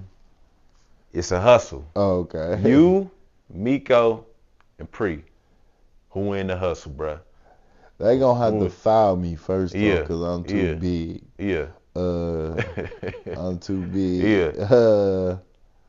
I'm winning. You winning? I'm winning. That's real. It's gonna be tough, but I'm That's winning. real. If you ask any one of them, they gonna say they gonna win. Yeah, for sure. They gonna say they gonna win, but I get it in on because I'm too big. You know, like, I ain't saying I'm gonna be able to stop them, but they ain't gonna be able to stop me either. You know what I'm saying? Who get the ball first? Whoever get the ball first, you know, position I get the ball in. Yeah. You know what I'm saying? Because I'm really gonna back their ass down. I'm just keep it a bean. You know, I'm gonna let them do all that dribbling and shoot shit. I'm gonna make it easy on myself. Right. You know what I'm saying? If we talking all prime, I'm still gonna win, but it'll be a different type of game. That'd be some nasty work. Pre 04. You it don't even matter. But it don't matter with bro either. And you then, know what I'm saying? And Miko is senior. his senior year. He had a nasty senior that's year. That's a toy. I want to shout out to nephew, bro, Yeah, because yeah. I just watched my nephew play on ESPN. Yeah, shout out to young bro, man. You know what I'm saying? That warmed me and Pre sat there and watched it, bro. I know Pre held back tears, bro. Yeah. You know what I'm saying? I know he held back tears. It's a real feeling because Yeah. I played on Fox Sports Network before, but I never played on ESPN. He never played on ESPN. Yeah. So just to see my nephew, bro, play on ESPN was just a real feeling. That's you know dope. What I'm saying? That's dope. And when you say it's like it's in the bloodline, y'all keeping this thing forward, man, I'm excited to see what little bro do. Yeah. Because I've been hearing nothing but good things about him. You know, Jerome. Yeah. Jerome was down here and he said it flat out. He like, little homie a dog. Like, he little homie bro. like a dog. Yeah, like, bro. Miko, but a lot of people don't know, bro. Miko and G. I got to talk about my other nephew too because he is senior at Carmen, but he a dog. He just today you should have seen him, bro. G can pick anybody. Like, so when you talk about Pre, his oldest son got the offense, his youngest son got the defense. Yeah. You know what I'm saying? Like, this one of the best on the ball defenders I ever saw. Yeah. You know what I'm saying? He remind me of PJ and Pre with the on ball defense. But bro, Miko, he been around basketball. He was born so I told you Pre went to Garden City. He was born in Garden City. You know what I'm saying? His mama was young at the time. Pre was young. So Miko moved to Milwaukee when he was like 9 months. You know what I'm saying? My mama went to get him. And Miko been with us. You know, he moved, his mama live in California. Okay. So Miko came here. Yeah. He was like 9 months. Pre was in school. Yeah. Then Pre and Miko mama ended up moving to Milwaukee. Okay. Then Carmelo, he born in Milwaukee. Pre go back to school. They mama stay. Pre come back. And then they both leave again. So they mama go back to California. Pre go to Dillard. Okay. Miko and G stay with my mama. Yeah. G ended up going back with his mama. They both went back with their mama. Miko ended up coming back. Like probably a month later. Yeah. Then Miko go back again. Yeah. And then Miko come back again. Seesaw. Yeah. But then G ended up coming back, and they've been here ever since they was like 4. Okay. You know, it was a lot of back and forth at first. Yeah. But ever since they was like 4, they've been living here. They lived with my mom. Yeah. And then once Pre got done playing, they've been with Pre since they've been like 6 and 7. Okay. You know what I'm saying? Like, single fathers type shit. You know what I'm saying? Doing like a lot of people don't know that. Yeah, but, doing you know what he's supposed to do. Yeah. Pre had his kids. You know what I'm saying? And shout out to their mom. Not saying it like that. Pre had them, you know, because their mama do play a part in their life, and they go visit their mom often and spend the summers with her and stuff like that. I think it's just beneficial for them to be with their dad. Yeah, you know what especially I'm saying? what they into right now. What they into, you know what I'm saying? So, bro.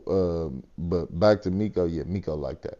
He like that. Yeah, whenever little bro back, man, we're gonna have to figure it out. I gotta get in the gym with him, man. I gotta get in the gym, shoot a show in the gym with bro, man. Yeah, bro.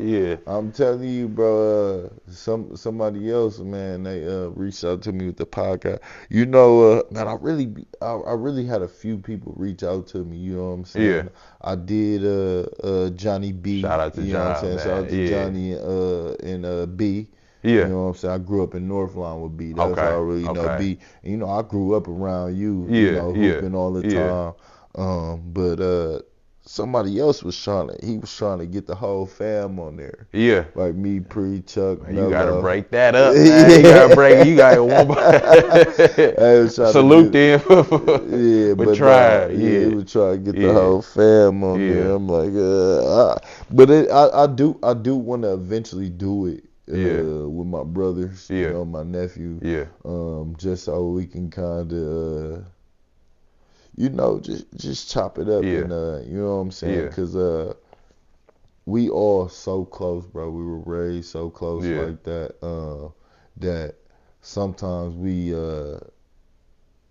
when you raised so close, you just kind of take things for, you know, you take things for granted. For sure. Man, my brother's the closest thing. You know, my mom passed a couple years ago. Rest in peace to her. Yeah, so my brother's is the closest thing, you know, other than my family, my girl, my daughter. But my brothers, man, they're the closest thing to me. And ever since our mom passed, we have got way close. We was already close. We are way closer now. And that's a beautiful thing to hear, bro. Cause sometimes, bro, when family members die, this shit kind of.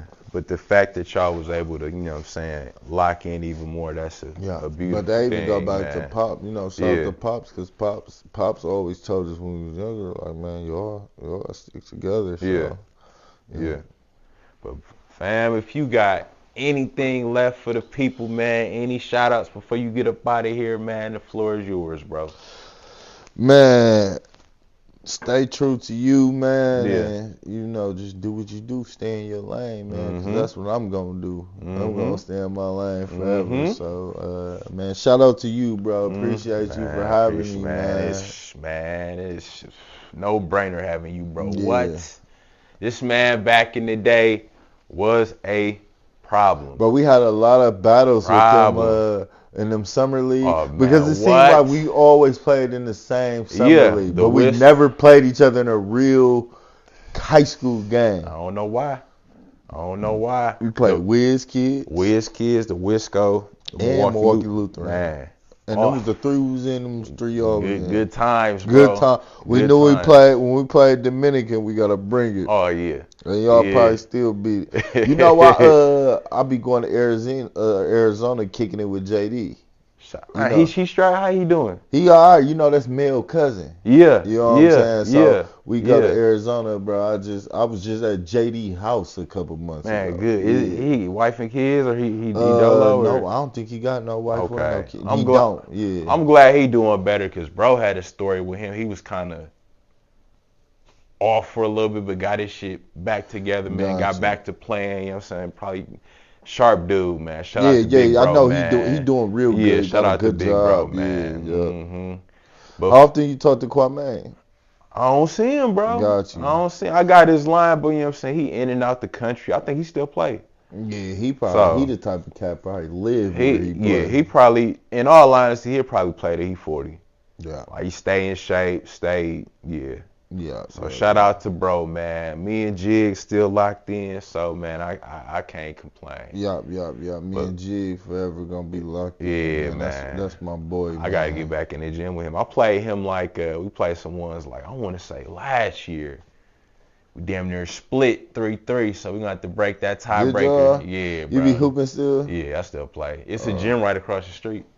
Yeah, Elite Fitness. Oh yeah, you be going over there playing. Yeah, that's where I do the pod sometimes too. So got you. We locked in with it, bro. I be trying to, man. My schedule's so hectic, bro. I be trying. Like I go months with playing, and then I go months without playing. Yeah. Like, now, bro, it's all therapeutic now. It's just me getting shots up now, bro. It's all therapeutic. But man, it's the homie, my little big bro, Flavien Davis, one of Milwaukee's finest in the building, man. It's Cut Talk. Man, y'all stay smooth.